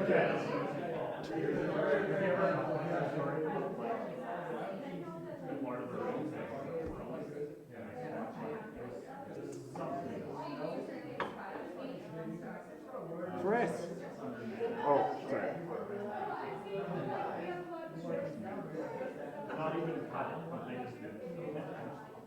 I actually didn't hear that one. I haven't heard that. Okay, you ready? Yeah, and then when he's out of the wash, Let's switch sides. Nobody will see that coming. yeah. Okay. They'll be like, whoa. Ready? Here we go. Dissolving in. Isn't that dissolve wonderful? With all the things that have gone wrong with the live stream, I'm very pleased with the program Cam Twist. I would suggest this, if you're using a Mac for live streaming, I would suggest this program called Cam Twist. Very easy to use, very straightforward. They gave me about $600 to say this, so that's really good. That's more money than Jason has seen. Man, I haven't seen that sort of money since no. I'll just take this here. So you're gonna have to endure just us now again. Yeah. There are more on, special sure. guests to come, but we wanted to take a momentary break to just thank all of you who are interacting with us minute by minute, play by play. So Sean Taylor, Thanks for all the requests. They are all denied, and we will do none of what you ask. Was he actually part of? Was he actually part of Android Night Punch? Was Sean Taylor part of Android Night We were Punch? just discussing that, and like, These are the things I remember. I know a man named Sean Taylor, and I made a film called Android Night Punch. And he has- Now I learn that Sean Taylor claims to have helped. well, you know what? Okay, so we did have some reshoots, which we didn't do, so I wouldn't consider that part of the movie. Simone did them, and Just because they're in the movie doesn't mean they're part of the movie. part. And Sean Taylor like vomited. Sean Taylor did vomit. He happened to be caught on film at the time, so we put it in the movie. Yeah, that was just Sean Taylor on like a normal night. Just Simone in was an walking alley with down. prostitutes. And She's like, "Oh, it's Sean Taylor," and he's like, "Oh, yeah." in seriousness, of course we remember you, Sean Taylor. Sean Taylor is in Android Night Punch and also helped with our reshoots. Check out Android Night Punch now on our channel. At www. Android No. Night Actually, did we get the domain? Punch. No, I don't think we got the domain. The domain is available for AndroidNightPunch.com. By now, the domain is... If someone... Seriously, continuing with the shoutouts. Jordan Orn is with us. He's been talking about bullshit that's unrelated to what we're talking about. Wait, and Jordan Orn is actually part of the Cali Balloons team. Sometimes it doesn't feel like it because he's so far away, but he has been an integral part of every single movie we made. And when we finally reincorporate the company, he will be part of the actual company as well. So Jordan Orn is, big shout out to Jordan Orn. Sorry, I interrupted you. Die-hard Cali Balloon fans will know that Jordan Orn appears in a deleted scene from Truth, which in retrospect was enormously ill-advised. Poor Jordan. And you'll have to scour our channel to find exactly what that scene is and learn about it. In any case, Jordan, thank you for joining us, and thank you for all your bullshit commentary that adds nothing to what we're trying to do. Yeah, what a fucking asshole. What an asshole. You heard it here in Calgary, Alberta. Calgary, Alberta, 2015. 15. Yeah, Jason Johnson. What an asshole. What an asshole. Jordan Orn. Finally, we're also joined by Mike Russell. Hello, Mike Russell. Mike Russell used to work with us, ran away, wanted to start his own thing, which I would give roughly a... Mike Russell, this is video. So much better than just audio. By the way, BT dubs. If you're curious in checking out Mike's abject failure, seek out On the Mic with Mike and Mikey, a new podcast. Episode 1 is called Yeah, Fuck 'em, which is a sentiment that I think we all often feel and which we can all take to heart. Yeah. And Episode 2 just released. Oh, did it? Oh, I believe haven't so, listened yeah. to it yet. In all seriousness, though, it's actually like a really good, like a nice podcast. I hate them, Yeah. and I liked it. Yeah. It's. I hate you podcasts, not Mike. Not Mike. I definitely thought you meant Mike. Yeah. But no, it's there's an art to it. Well, there's a technical aspect to it that a lot of people miss, and it's like there's a very podcasts are supposed to be in a way like calming and like that throwback to talk radio, not talk radio, but like to radio plays and stuff like that. And Mike and Mikey really hit that kind of like tone, well edited, a nice like kind of vocal level, and just a very well produced podcast and funny. Yeah. Do you have something to say? No. Welcome to the show. Oh, hello, show. I just come on by and I was losing attention over there. I felt like really being in the spotlight. Tell us a California Balloon Films related story, please. Well, there's this one time I was at Tubby Dog, and I came for a film viewing, and I thought it was going to be like PG and nice, and I was going to eat my hot dog and just like la la la la, this awesome movie and goodbye. And I was a little traumatized eating my hot dog. Can I ask? Were you aware? Were you aware of the skin? Explicit No. Were you aware of the skin-headed gentleman in the back of the room? What? It's quite a funny. So we're doing the live stream, right? Well, not sorry, live stream. So we're showing the movie, right? And this guy comes in, and he's a rough and tumble kind of guy. He's got his head shaved, and he's kind of like, he comes in to get his hot dog with his friends, and he's like, oh, what's going on here? And we're like, oh, we're showing a movie, and he's like, oh, grumble, grumble. And he goes and gets his hot dog. And he says a racist comment. And then he goes, yeah, he just does that a little bit. So then he goes and he like eats his hot dog, and he's like watching the movie, and he's like kind of displeased a little bit. And then he like notices that there's like, an attractive lady in it, and then he's like, it's kind of getting a little bit sexy, and he's like, yeah, and you can like see him, and he's actually like kind of like actually moving. He's like, this is good. I mean, a hot dog, there's sex on the screen. What did he actually say something at some point? Did he? Well, he tried to leave, and Jason was like, "Oh, dude, the sex scene is coming up. You're gonna miss the sex scene." And he stayed, and then everyone else. It was an odd screening because, like, screening. If you know Tubby Dog, screening a movie in Tubby Dog is the strangest possible thing you could do. They're the best people ever. But they're the best, and it was the best. The screening was so much fun. Oh yeah, it was like. I was going to say twice, but maybe 4 times as much more fun as I thought it would be. You heard it here. The exact percentage more fun. Why? But 4 times. But so this guy, everyone was a little bit. No one knew quite how to react to the movie in terms of like audience involvement. We had a VHS screening earlier where everyone was like really into it, making fun of it, talking shit about the movie, pointing out all the ridiculous things going on. But this one was a little bit more quiet, and there was kind of a tension of like how do we enjoy, how do we act as spectators. And then when it finally got to the sex scene, and this guy was here, this unabashedly racist, skin-headed guy, very racist, openly racist. The sex scene came on, and and just as the actress's bra came off, he threw both his hands in the air and was like, "Yeah!" He did. Okay. I couldn't remember if he did that. Yeah. And that was the exact moment that the whole screening took off. And that's what art movies are for. Thanks for yeah. But that kind of is the reason why I got into art movies.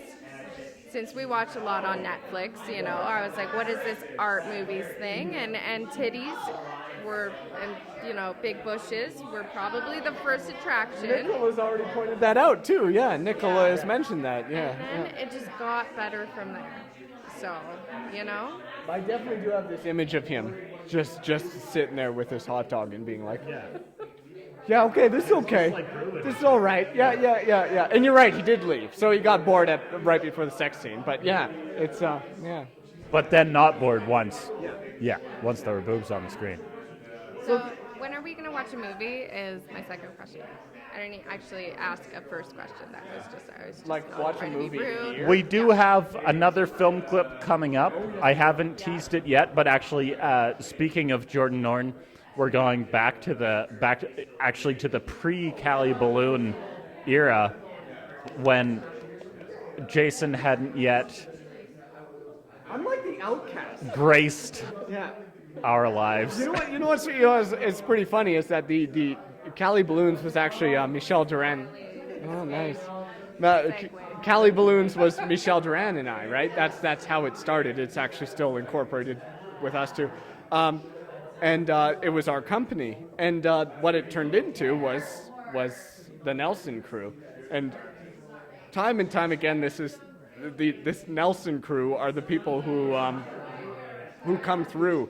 And not saying anyone else doesn't come through, but the Nelson crew is always there, and they're always helping. And the Nelson crew are people like we mentioned, Jordan Norton, Sean Taylor. These are the people who will be like, oh, Danny Shell. Danny Shell, yeah. Sam McKinnon helps us out frequently. These are the people who you're like, okay, well, we have this shitty reshoot to do. Do you want to do it? And they're like, okay, yeah, we'll do it. We're more than happy to. Awesome, yeah. Well, we had as you've said many times on our channel before, like California Balloons, one of the main reasons that we sort of did it right away was like everyone was leaving after our film school year. Let's get everyone together and make a movie quick. Yeah. So when it got to Truth, we had this kind of like, okay, we formed this big group. We made a short film. Everyone's gone now. What are we going to do? And it was that, I think at that time that we first, all these people from, who we call the Nelson crew, who to clarify is like my hometown people I have known from high school and before. We don't have an Airdrie crew.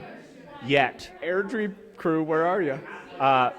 So that we brought a lot of people out for Truth, and then, yeah, they just kept returning movie after movie, and just saving our butts over and over. Yeah. Saving our butts is key. And actually, we have one of the Nelson crew here. But we have a segue planned for that, which is Mike's question. Oh! I'm sorry to cut you off.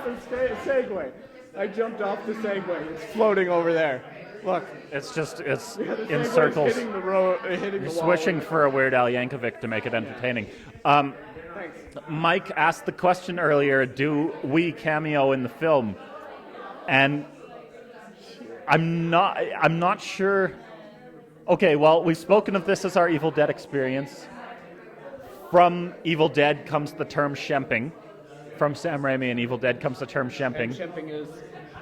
To clarify, shemping is to have another actor or a non-actor fill in for an actor by playing parts of their body. So maybe a back turned to the camera, or maybe a hand, or maybe someone in a costume, or maybe someone in a wig.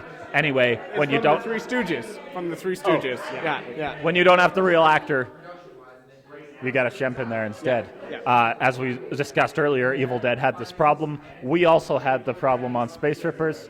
We called it shemping. I'm kind of tempted to say, although the term didn't emerge organically, that we need to find our own term because cameo doesn't fit. I'm not even sure shemping fits either anymore. How about just acting as the role? So like... To answer your question in basic terms, yes, we both appear in the movie. You'll probably see us at least once, I would say once every 5 minutes. Are they cameos? I don't think so. I play, I think, only 2 of the characters. I have a substantial role. I play Kieran McGreal. Kieran McGreal, who's another of the Nelson crew. He acted in a very big role in the movie, but he had to leave halfway through. So he flew out. Yeah, he flew from Vancouver for the film. Yes, sorry, it's not a bad thing. It's awesome that he came out for us. So just to he just staggered drunk into the night. So we had to we didn't get everything done because we're shitheads, and so we had to basically shoot a good how many pages? Like probably 20 pages of just random shit of McGreal. And this is, again, remembering that from the start, we had already, our first day was hands already shemping Kieran because we knew that we were going to run into this problem. So even anticipating that problem and already shooting to correct that problem, we still screwed it up that much. Yeah. And we still have more shots to do with him, too. Well, with our shemping. So pretty much, I think everyone on the cast and crew played McGreal at some point.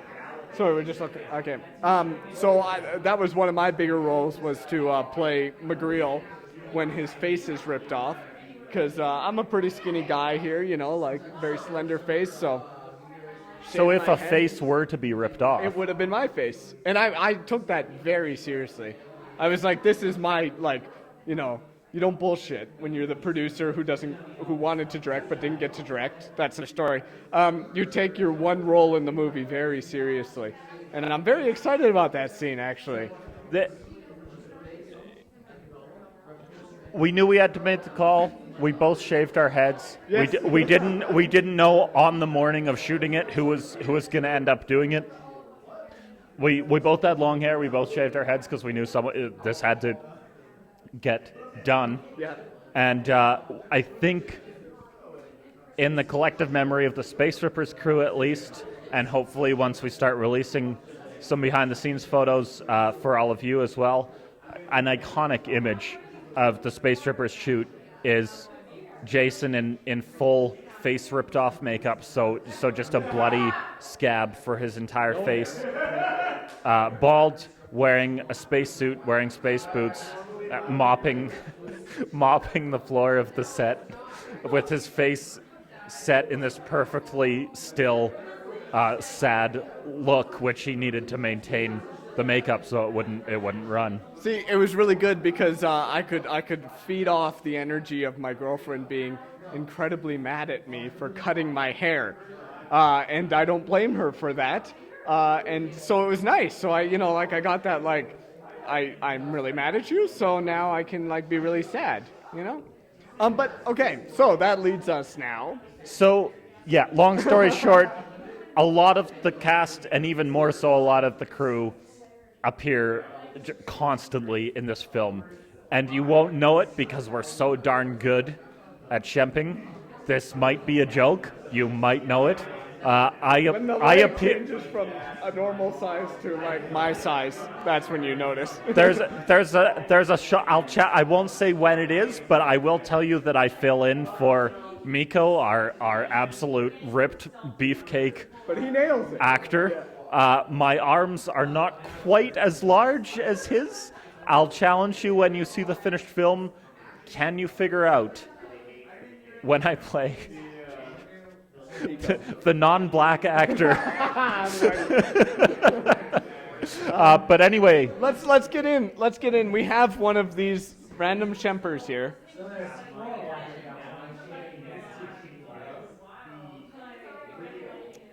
Don't say that out loud. Nobody needs to know that nobody likes us. Oh, that's can I just sit here? Yeah, come here. Okay. Normally we'd give you one of these seats, but we're really. But I'm not important enough. Oh, okay. Oh, okay. Okay, come on over here. Chris is going to urinate. It's such a lie. He's just standing over here. I do just want to intro this man, not in his capacity in Space Rippers. Ken, right? I beg your pardon? Truth went to Ken, right? Truth appeared at the Ken Market.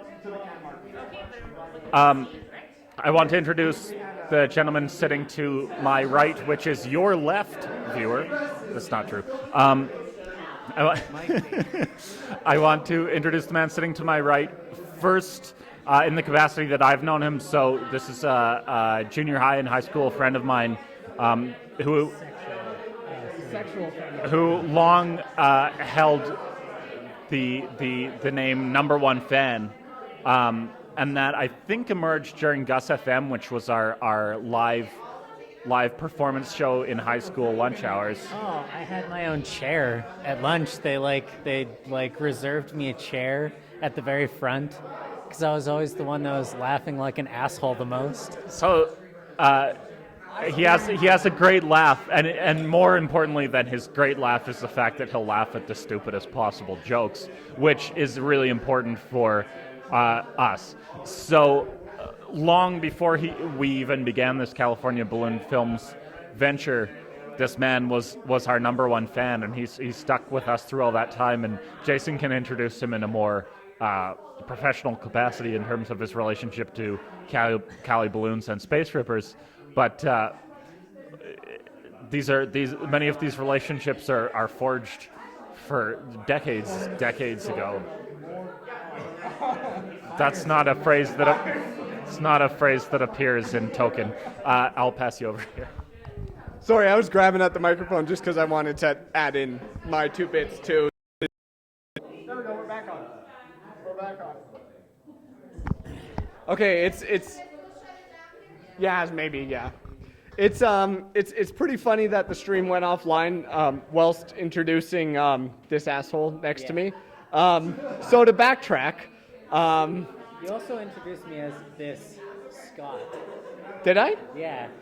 By the way, my middle name is actually Scott. Is it actually? Yeah, it's actually Scott. You're not fucking with me. No, I'm not. No, Why and would you never tell me that? Why was that not the first thing that you said when we were like, "Hey, I'm Scott. Oh, I'm Jason. My middle name's I didn't think of that. My entire male side of my dad's family is all middle name Scott. And you truly weren't fucking with me. No, about I that. truly wasn't. That's like the perfect time to Jason joke about it. I know, Jason joke is a term for a joke that's not funny. Okay, so backtracking, because I don't know if all y'all heard, but Scott and his lady friend Sabine, and also our friend, our doesn't matter if she's lady or not friend. Their lady friend, but their friend. Their friend. It's his lady friend, our general friend. Yeah. Anyways, if it wasn't for these two people, Space Rippers literally would not exist because these guys were here. Confirm that. Yeah, they can confirm. They were literally there, like every moment that they could be there. They were at the set helping us out. And I mention again that this is the Nelson crew. These are the people that you can rely on. They're going to be there. They're going to help you make the movie no matter what. And that's not saying that the other people don't help you out, but like, I've come to know these Nelson crew as the people who get it done. So we respond to like guilty feelings very well. So explain why you came on board. Or what your role was when you came on board. So I guess you guys had asked me, I believe, is how this conversation started, is to produce a prop. One prop. One single prop for the movie that I formed grandiose ideas for. And to be fair, it actually started as a really shitty idea in Jason's head. What do you mean? Shitty idea. I really when Jason started telling me about this idea, I was like, oh, that sounds really cool. And then I started describing what I interpreted as his idea, and he's like, oh no, I was thinking more like this and this, like a hockey stick. And I was like, no dude, that's no good at all.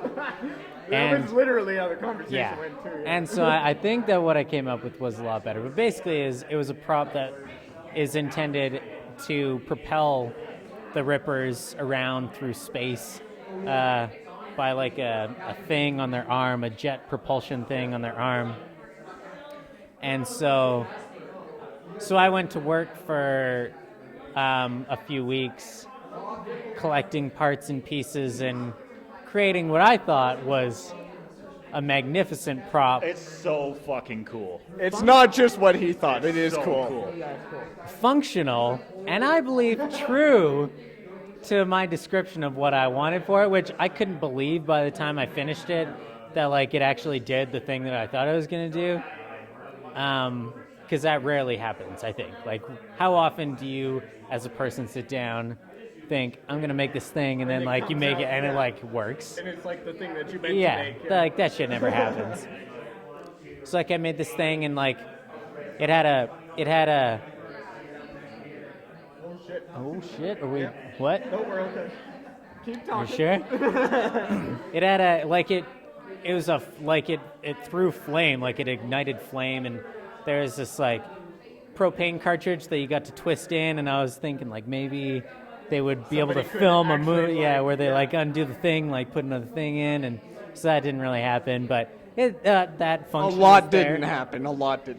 I built functionality in the thing for, if something went wrong, you had to fix something, or if you wanted to do something extra, I tried to think about that stuff, and yeah, does it have to be that close? It does. It's otherwise we're gonna get all this Okay, background sorry. noise. So just fucking trust me. Okay, sorry. See, this is how it started here. He made this thing. Anyways. So anyways, I came up with this basically gun, and it mounted with straps onto your arm. It had a propane tank in it, and it had a head that a combustion chamber and a connection between the propane tank and the combustion chamber that the flame could travel through, and there's a piece of piping and things. We have to show a picture. Yeah, it's cool. Now, you're seeing a picture. Yeah, cut to The picture final this. version. Possibly even footage. Who knows? Whatever they're not lazy enough to do. There's no footage. Okay, yeah. We haven't taken it. Yeah, so that's the best part. And it had this really wicked automatic electronic barbecue starter, so somebody could just grip on it with a single hand, like wave it around wherever they want to do, and like use their finger to just like light it. And it was very convenient. Like it was made Felt to good. be in someone's hand. It was made to be in someone's right hand. Not left, just in case you missed that. Which I guess was not discussed. So that was an oversight on my part as a designer. Well, no, okay, I promise backtracking. I don't think we, like, Morgan came on board so late into the shoot. I doubt we even thought of, like, what handed she was. Yeah. Okay, so I didn't Not realize our fault. She was left-handed. Anyway, so she naturally put it in her left hand, and it still technically worked, but it worked very uncomfortably. It was intended for one hand. So, anyways, the thing worked awesome, and it shoots out like a flame like this long, and there's like a big flame in the combustion chamber that happens first, and then like shoots out a hole, and it was awesome. And then so that took a lot of effort to get done by a hard deadline. The last night that I was making it, I was up till I think 4 a.m. by myself on this, like, on the site. But you were watching a good movie. I was watching The Reanimator, yeah. So that was okay. I was a little bit creeped out because it's creepy being in that place by yourself. And It's very scary in that place late at night. When I left, and you have to like go and turn off lights, and then like you like start walking to the door, and you're like, no, man, it's just an empty building. It's okay. And then like you then step. the mouse goes around. Not even. You just start stepping faster and faster and faster, and you're like, no, fucking get it. So anyways, I spent all this time and was busting my ass to get it done, and then no actor actually ended up like using it like to its full effect with. Sorry to interrupt. No, it's. Happy holidays. Thank you so much for coming. Bye, Nicola. Bye. Thank you, Nicola. We're getting down? Oh, he's not. Okay, just finish it Anyways, up. yeah. Finish up that story. We're pretty much at the end. Basically, went through all this effort getting it done in crunch time, and the things that I was working so hard to get done, like all the functionality, ended up not being used at all so far still by any actor. How many months are we now, Chris? 4 months? We still haven't shot it actually doing its thing yet. So my only fucking hope is that they'll shoot a plate of it, but at that point, why not just like do After Effects and CG? Okay, so that's Scott. Like he's really happy to be working with California Balloon What I Films. am happy for is that I'm keeping this thing. I'm gonna put it in a little box and mount it on my fucking wall because it worked and I love it and it was neat. And I'll take it down every now and again to shoot it. What he doesn't realize is he signed a contract early on that said everything he created belongs to us, so now we can sell it for like hundreds of thousands of dollars. The best part of it. This is the best part of it. Is that even though it like nobody used it to shoot anything in the film, the hole that I drilled in the top to like shoot the flame out perfectly fit the spout of a water bottle of just a huge dick. Like just perfectly fit a huge dick.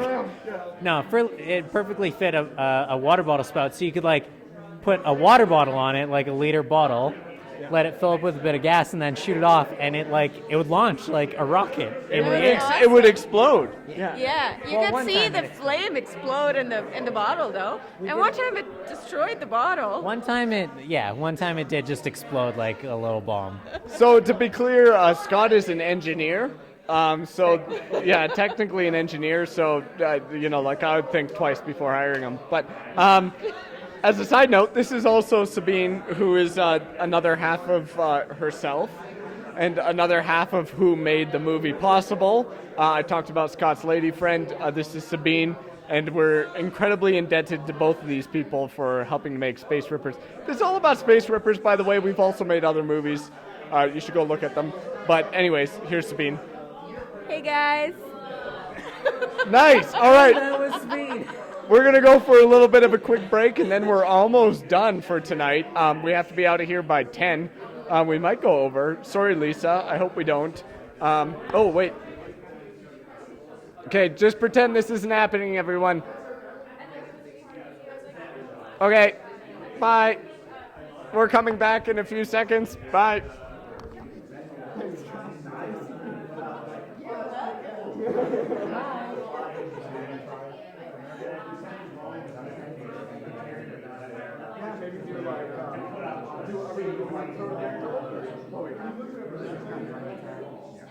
Should we just have everyone come over and say, like, really quick?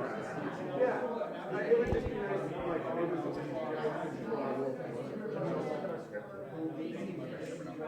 Oh, we're missing a lot of things. Well, but I mean,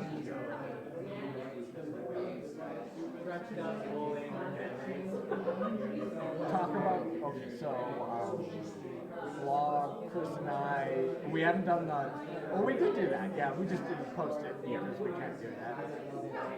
we did 6. Sort of. Kind of. So that is. Yeah, no, that's actually kind of all of it. Yeah, we did more because we didn't actually put in that we were going to have anybody. Yeah, and we've done a lot. Yeah. Which is far more interesting. So I'm glad we decided to do that here. So maybe we'll like, maybe we'll have everyone just come up and like, just say a quick something, or like stand here and people will like come up and like talk.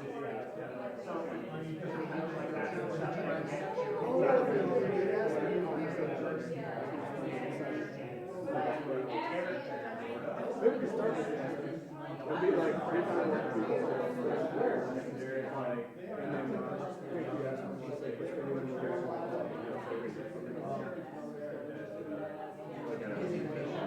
yeah, I gotta go. So maybe I'll go around.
It would be cooler if it was filled with people like and somebody was sitting in the chair.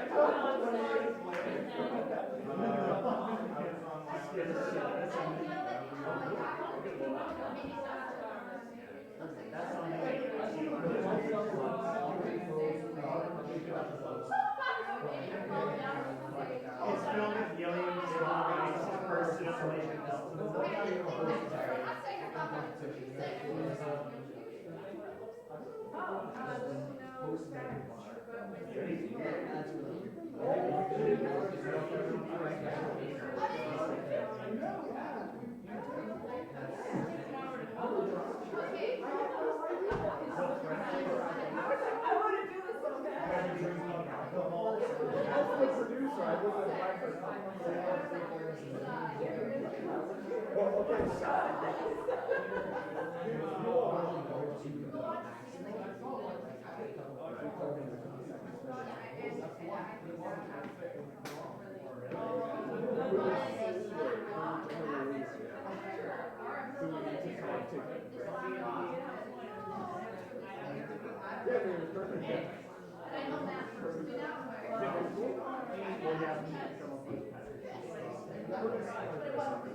It'll be just a quick one.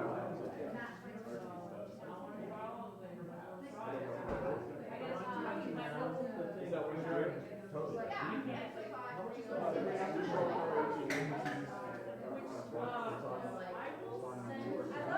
So should we just go right now? So we just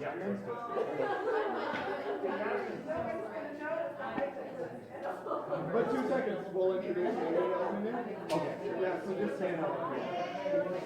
Get out of the front. Yeah, let's go. Let's go.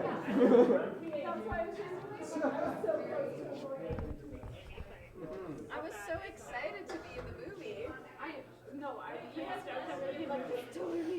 And you can see. I'm gonna do an effect for this one. Ready? Ready for this? Ready? You can see my nose in the video. Whoa!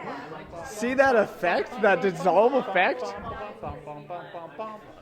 That's what it was like. That's what it was like when we went to high school. It was like, actually, maybe just. Wait, you had that one though. No, didn't we were like 1 year off from each other. You were like, save a horse, ride a cowboy. Oh yeah, because what you're saying is I'm from Alberta. You didn't have the, yeah. Okay, just as a side note here, for anyone who's interested, like, okay, you gotta try this AGD, genuine draft. Look at the size of that hole at the top. I wish we had one to open for you, because it like, one of the best parts of it is when it opens, like, the sound that occurs is proportional to that size. It like, just like, pow.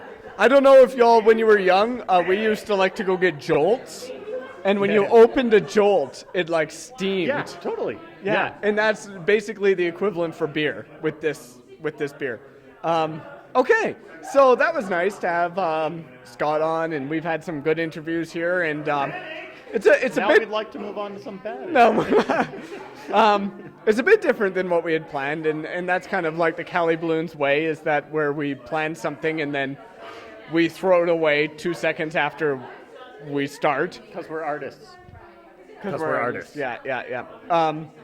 So we're going to continue with this interview thing, which we never thought we would do. And we're going to move on to the interview with someone who just kind of came out of the blue, which is normally how it works. Yasmin just randomly Facebook messaged us up when we were looking for actors and said, hey, do you need somebody to do anything? And we're like, oh, okay, we need somebody to do everything. Darn it. I was going to make that exact joke. So we got Yasmin on board, and she came by, and it was a really nice help. It was a nice, refreshing change. Not that anybody else wasn't excited about film, but to have somebody so kind of just really ecstatic about the medium and about the art, it was amazing. It also highlighted, I think, something that, in my opinion at least, we hadn't quite realized until that time came, which was how much we had gone through film and how much our perspective on film had changed and how much sort of like experience there was in our lives, because what Yasmin really brought, I think, was this kind of like this everything is new perspective on film, and that comes with an incredible amount of excitement. You know, I'm making my first film maybe, or I'm working on my first script right now, or I'm going to write my first feature. Like, that stuff is crazy when you're setting out to do these things, and me and Jason, we were jaded. Old jaded, bitter men that we are. It was really refreshing to have that kind of energy around again that was coming from a different point in our careers. And I want to point out that her energy is still so much there that she's off talking about film stuff right now. She forgot that she was going to be live in 2 seconds. Yasmin, come here. Come sit. Okay, You can hold it. You know how to use that. This is a You have to hold it quite close because it's not very good mic. Can you hear me? Oh fuck, I can't hear. Yeah. Hi. You got audio there. Yeah, so you can see if you're peeking or not. You know I'm slightly like tipsy and drunk right now, right? Yeah, we all are. It's okay. Yay! So this is how much we trust her. This is the first time we've let one of our interviewees hold the microphone. No, it is. You're right. It is. Because I was just like, I've been in, not this live stream, but I was like at the first live stream. Right? Because I'm just like, I've been here before, just not drunk, which is the best experience in the world. So tell us about coming to California Balloons. Basically, it was honestly just like a bunch of awesome people being like, hey, let's take advantage of this kid. I'm like, okay. I decided to my mother was like, hey, you should do something with your life. I'm like, okay. And that's true. And I was like, there's nothing to do for 4 months. So I slept for 4 months and I watched dramas. And then spring was like, hey, you need to do shit. So I went to the CSIF, which is the Calgary Society of Independent Filmmakers. It's a great resource if you guys are in Calgary. And then I was like at NUTV, which is like the University of Calgary's like local film place. And then I was like, I don't know where the fuck to do, but I'm just going to do it anyway. So I went on Kijiji, and they had the film, media, and TV section. And then I saw Space Rippers, which was just like, hey, we're looking for these people to like cast and stuff. And I'm like, I don't act. But then I was like, I'll look you guys up, and I will be asking you to be like, I don't know how to do shit in film, but I really want to learn. So eventually, we actually ended up talking, and then we had meetings, and then I was just like, fuck yeah. And and then I was like, I like to imagine myself as like I guess that would make me the 5th unsung California Balloons member, because you know Chris and Jason. Sure, you know Caroline and, I'm sorry, Jason, I keep forgetting your girlfriend's name. But but I am the 5th one because Sally, I think. Sally. Sure, no, Sally. is That's pretty probably amazing. not her name. I actually didn't hear anything that happened, so if it's something that gets me into trouble. I like to joke. No, I keep forgetting your girlfriend's Oh. name, Jason. I'm sorry. It's funny because I have Samantha, that's it. Samantha. Yeah. I The have this other- one guy at work who does the same thing. I'm Forgets my sorry. name all the time. I'm so, just like, you know, because that was she's the joke. wonderful. But yeah, no, working with these guys has been amazing. Like, I have learned how to do stuff, and I have learned that, like, you know, Calgary, like any other place, has like stuff to do if you look for it. So, and I also know that there's pretty much a better place where you can find a better microphone, because I'm pretty sure there's a cheaper microphone. No, seriously, is this not a boom? Yeah. What? I don't We're care. filmmakers. That's true. My job is essentially, what I would like to do is just like, and that's kind of thing. I was actually asking Patrick, who is awesome, who is like right up here, but you can't see him. And there we go. Or is it? It is, because he's right over there. Basically, I was asking him, I was just like, is it worth it to stay in the union in Alberta? Like, actually do the film union in Alberta or BC or Ontario? Because I'm just like, right, I need to figure out what the fuck I want to do. So, I know what you were doing out there, Hampton. but, working with these guys has been an amazing experience. And yeah, you get to learn a lot of stuff on set. You get to watch a lot of films. You get to nerd out. You get to have experience, and you get to appreciate the place you're in. So it's just like, yeah, I like to imagine myself as like, you know, Chris and Jason's child, but you know, that they conceive an alternate universe. Jason's nodding his head vigorously. I mean, I like to think about it. I've got Jason's like crazy wit, and I've got Christopher's dark skin. So Nobody's ever said that I have wit. This is like a new thing. See, I'm just like, I'm their child. I worship them apparently. Yasmin, So yes. give Patrick his interview question. How- Not the mic, you're the interviewer. Oh, okay. What do you think of this? Aloha. I'm disappointed in my child. Shut up, Dad! So congratulations to Cali Balloon Films for 6 years. First of all, and the event today, and thank you for having me. My name is Patrick Hampton. I am a screenwriter, actor, blah blah blah blah blah blah blah blah blah. And that actually, all of those blahs fill in for actual things, because seriously, he does everything. Yeah. Anyways, long story short, I got the nickname The Anomaly for, I guess, a reason. I've worked on a lot of equipment, experimental. My screenplay, The 1%, was just accepted into the Los Angeles Screenplay Contest as an honorable mention. And then that's 4 for 4 this year as a first draft. So I'm like the Cardinal Sinner of screenwriting is what I've been hitting up a lot of people. So my name's been getting around recently. I've worked in LA off and on for about 5 years now. I'm the host of the Calgary Screenwriters Room. I'm new to Calgary.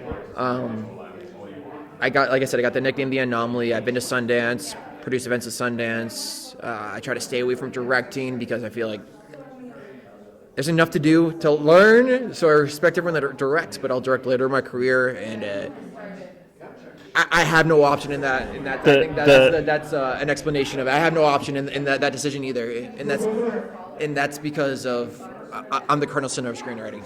The real reason that Patrick isn't directing right now is that once J.S. Johnson began to direct, there was no reason for anyone else. Except Nolan and like Lars von Trier and like Catherine Hardwicke and Ben Stiller. Oh yeah. Funny enough, I know these guys from via Kijiji. I sent an audition tape for their new movie, Space Rippers. So guys, get ready, ripping soon. You're not in it. I'm not in it. I didn't get casted. Spoiler alert for the story. But then after connecting and like I'm going through some stuff myself, so it's just like its own kind of happened for a reason, I feel. Then we got connected with the Calgary Cold Reads, where I'm, I guess, a featured writer there. Yeah. Speaking of featured writer, right? Totally. So Craig, I need some. Yeah, okay. No one gives about that chair. No, bring that. I don't know. I don't care. I don't think people care. What? Sorry, you're gonna be on camera. I am? Like, I might as well just like plug great people. I mean, sorry, please. dads. Please plug. I have other great people. There's great people? Great person number. Tell us whatever you want to sell. You're on air, dude. Way to put me on the spot. I'm working on a feature-length film, writing it, featuring the journey from the idyllic European fairy tale into the nightmare of an indigenous folklore. So we're talking about like the Grim Tales. Something grim. What's it? The Grim Tales.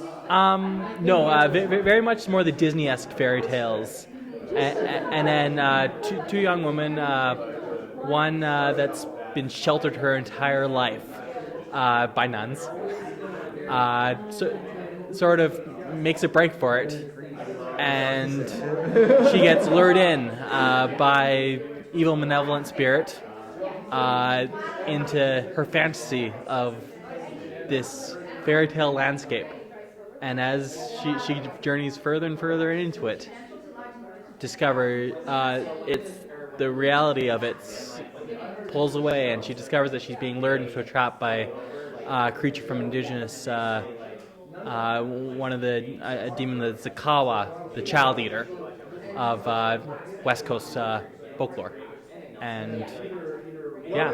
Chris is writing all this down. He's stealing your idea right now. That's why we hold these events. Yeah, he'll never do more. Like, there's an Inuyasha. You can't technically say he stole it, because that actually reminds me of, like, I grew up with Inuyasha just like a teeny bit, but I was like, do you know that episode with the Soul Eater? Oh, the Soul Eater is a common character across all of folklore. Or the Pied Piper. Yeah. So it's not like, it's just like... It's all about remixing what's already been there.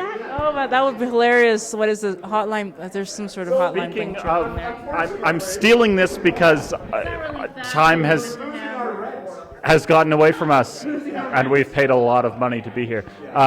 Speaking of remixing, we're actually... Are we actually going to do like hotline bling parody? No? That's a really far off guess. We're actually going back to the very start here now briefly, and we're going to try to show you another video. As those of you who have been with us the entire time know, this may or may not work. So, thank you, Jordan. She knows. So we're going to go for it right now. You're hopefully going to see 7 minutes of my 2006 feature, Marigold, starring and involving many of the people who are with us 10 years later on Space Rippers. Kieran McGreal, starring Kieran McGreal, produced by Jordan Norn. I was in high school back then, so it couldn't have existed. Scott didn't do very much, but I'm sure he's a nice guy.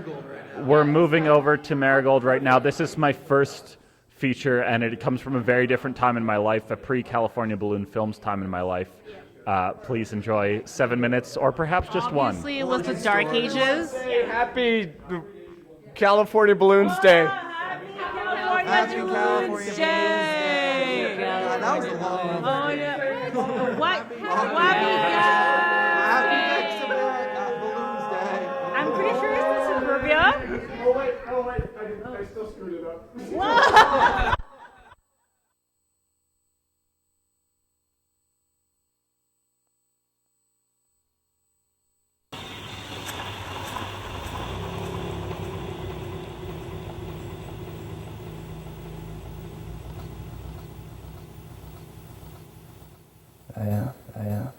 I just woke up. You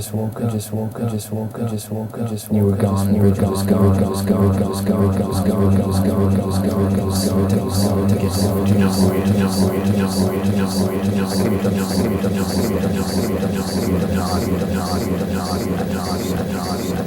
Who is he? His name is Vince.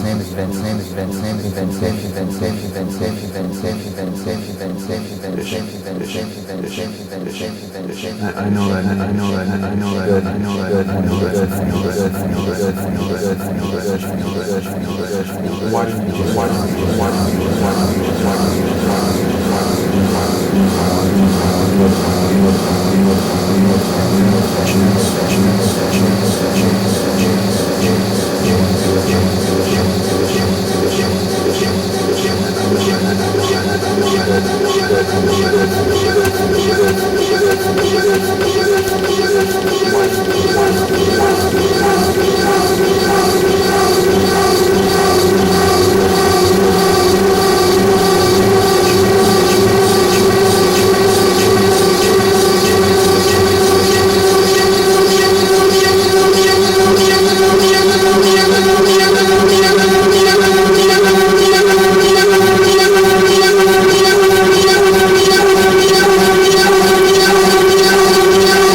I had to make it true. When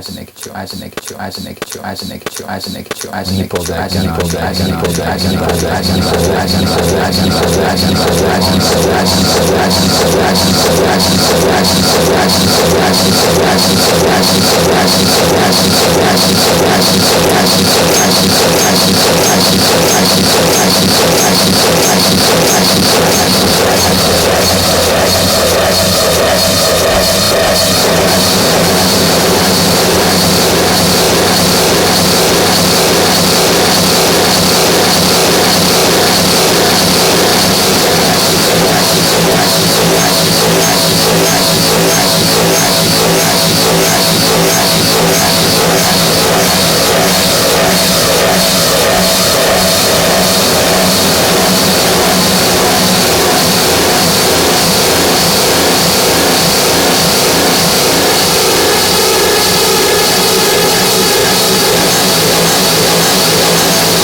Hello, folks. Welcome back. Here we are. So apparently that didn't end up working. As per usual, very California Balloons way of doing things. It just did not work. So that's good. What you will see in the final version, we're going to download this and re-edit it, and you'll see a nice, lovely shot of, or shots. There's like at least 3 shots. You mean upload? I didn't say any words there a moment ago, so it's okay.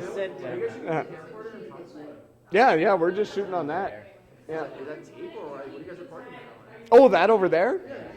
Here, since that didn't work, we'll give you a little bit of a runaround of our place here, since nothing else is working. Okay, here we go. Okay, this might just totally destroy everything. Oh, I'm gonna keep that plugged in. Okay, here we go. So here we go. Yep.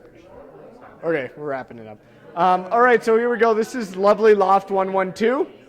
Here we go. We got Scott there again. Going around, we have some lovely original art. And then if we can make it all the way around, we have me again here. And all that lovely original video was shot on this like very vintage camera here. Chris is over here already cleaning up because that's what good producers do. We're basically about done here for tonight. Sorry that was a bit of a catastrophe, everyone. Thank you for tuning in. Chris, you got to come back and say goodbye. 6 years. That's like actually a thing. I felt an actual like tingle thing when I realized what had happened.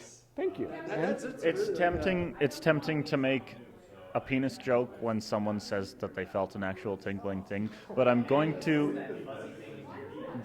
refrain in this case because I agree. It's kind of strange actually to think that we began this thing, we stuck with this thing, and we still have so much to do.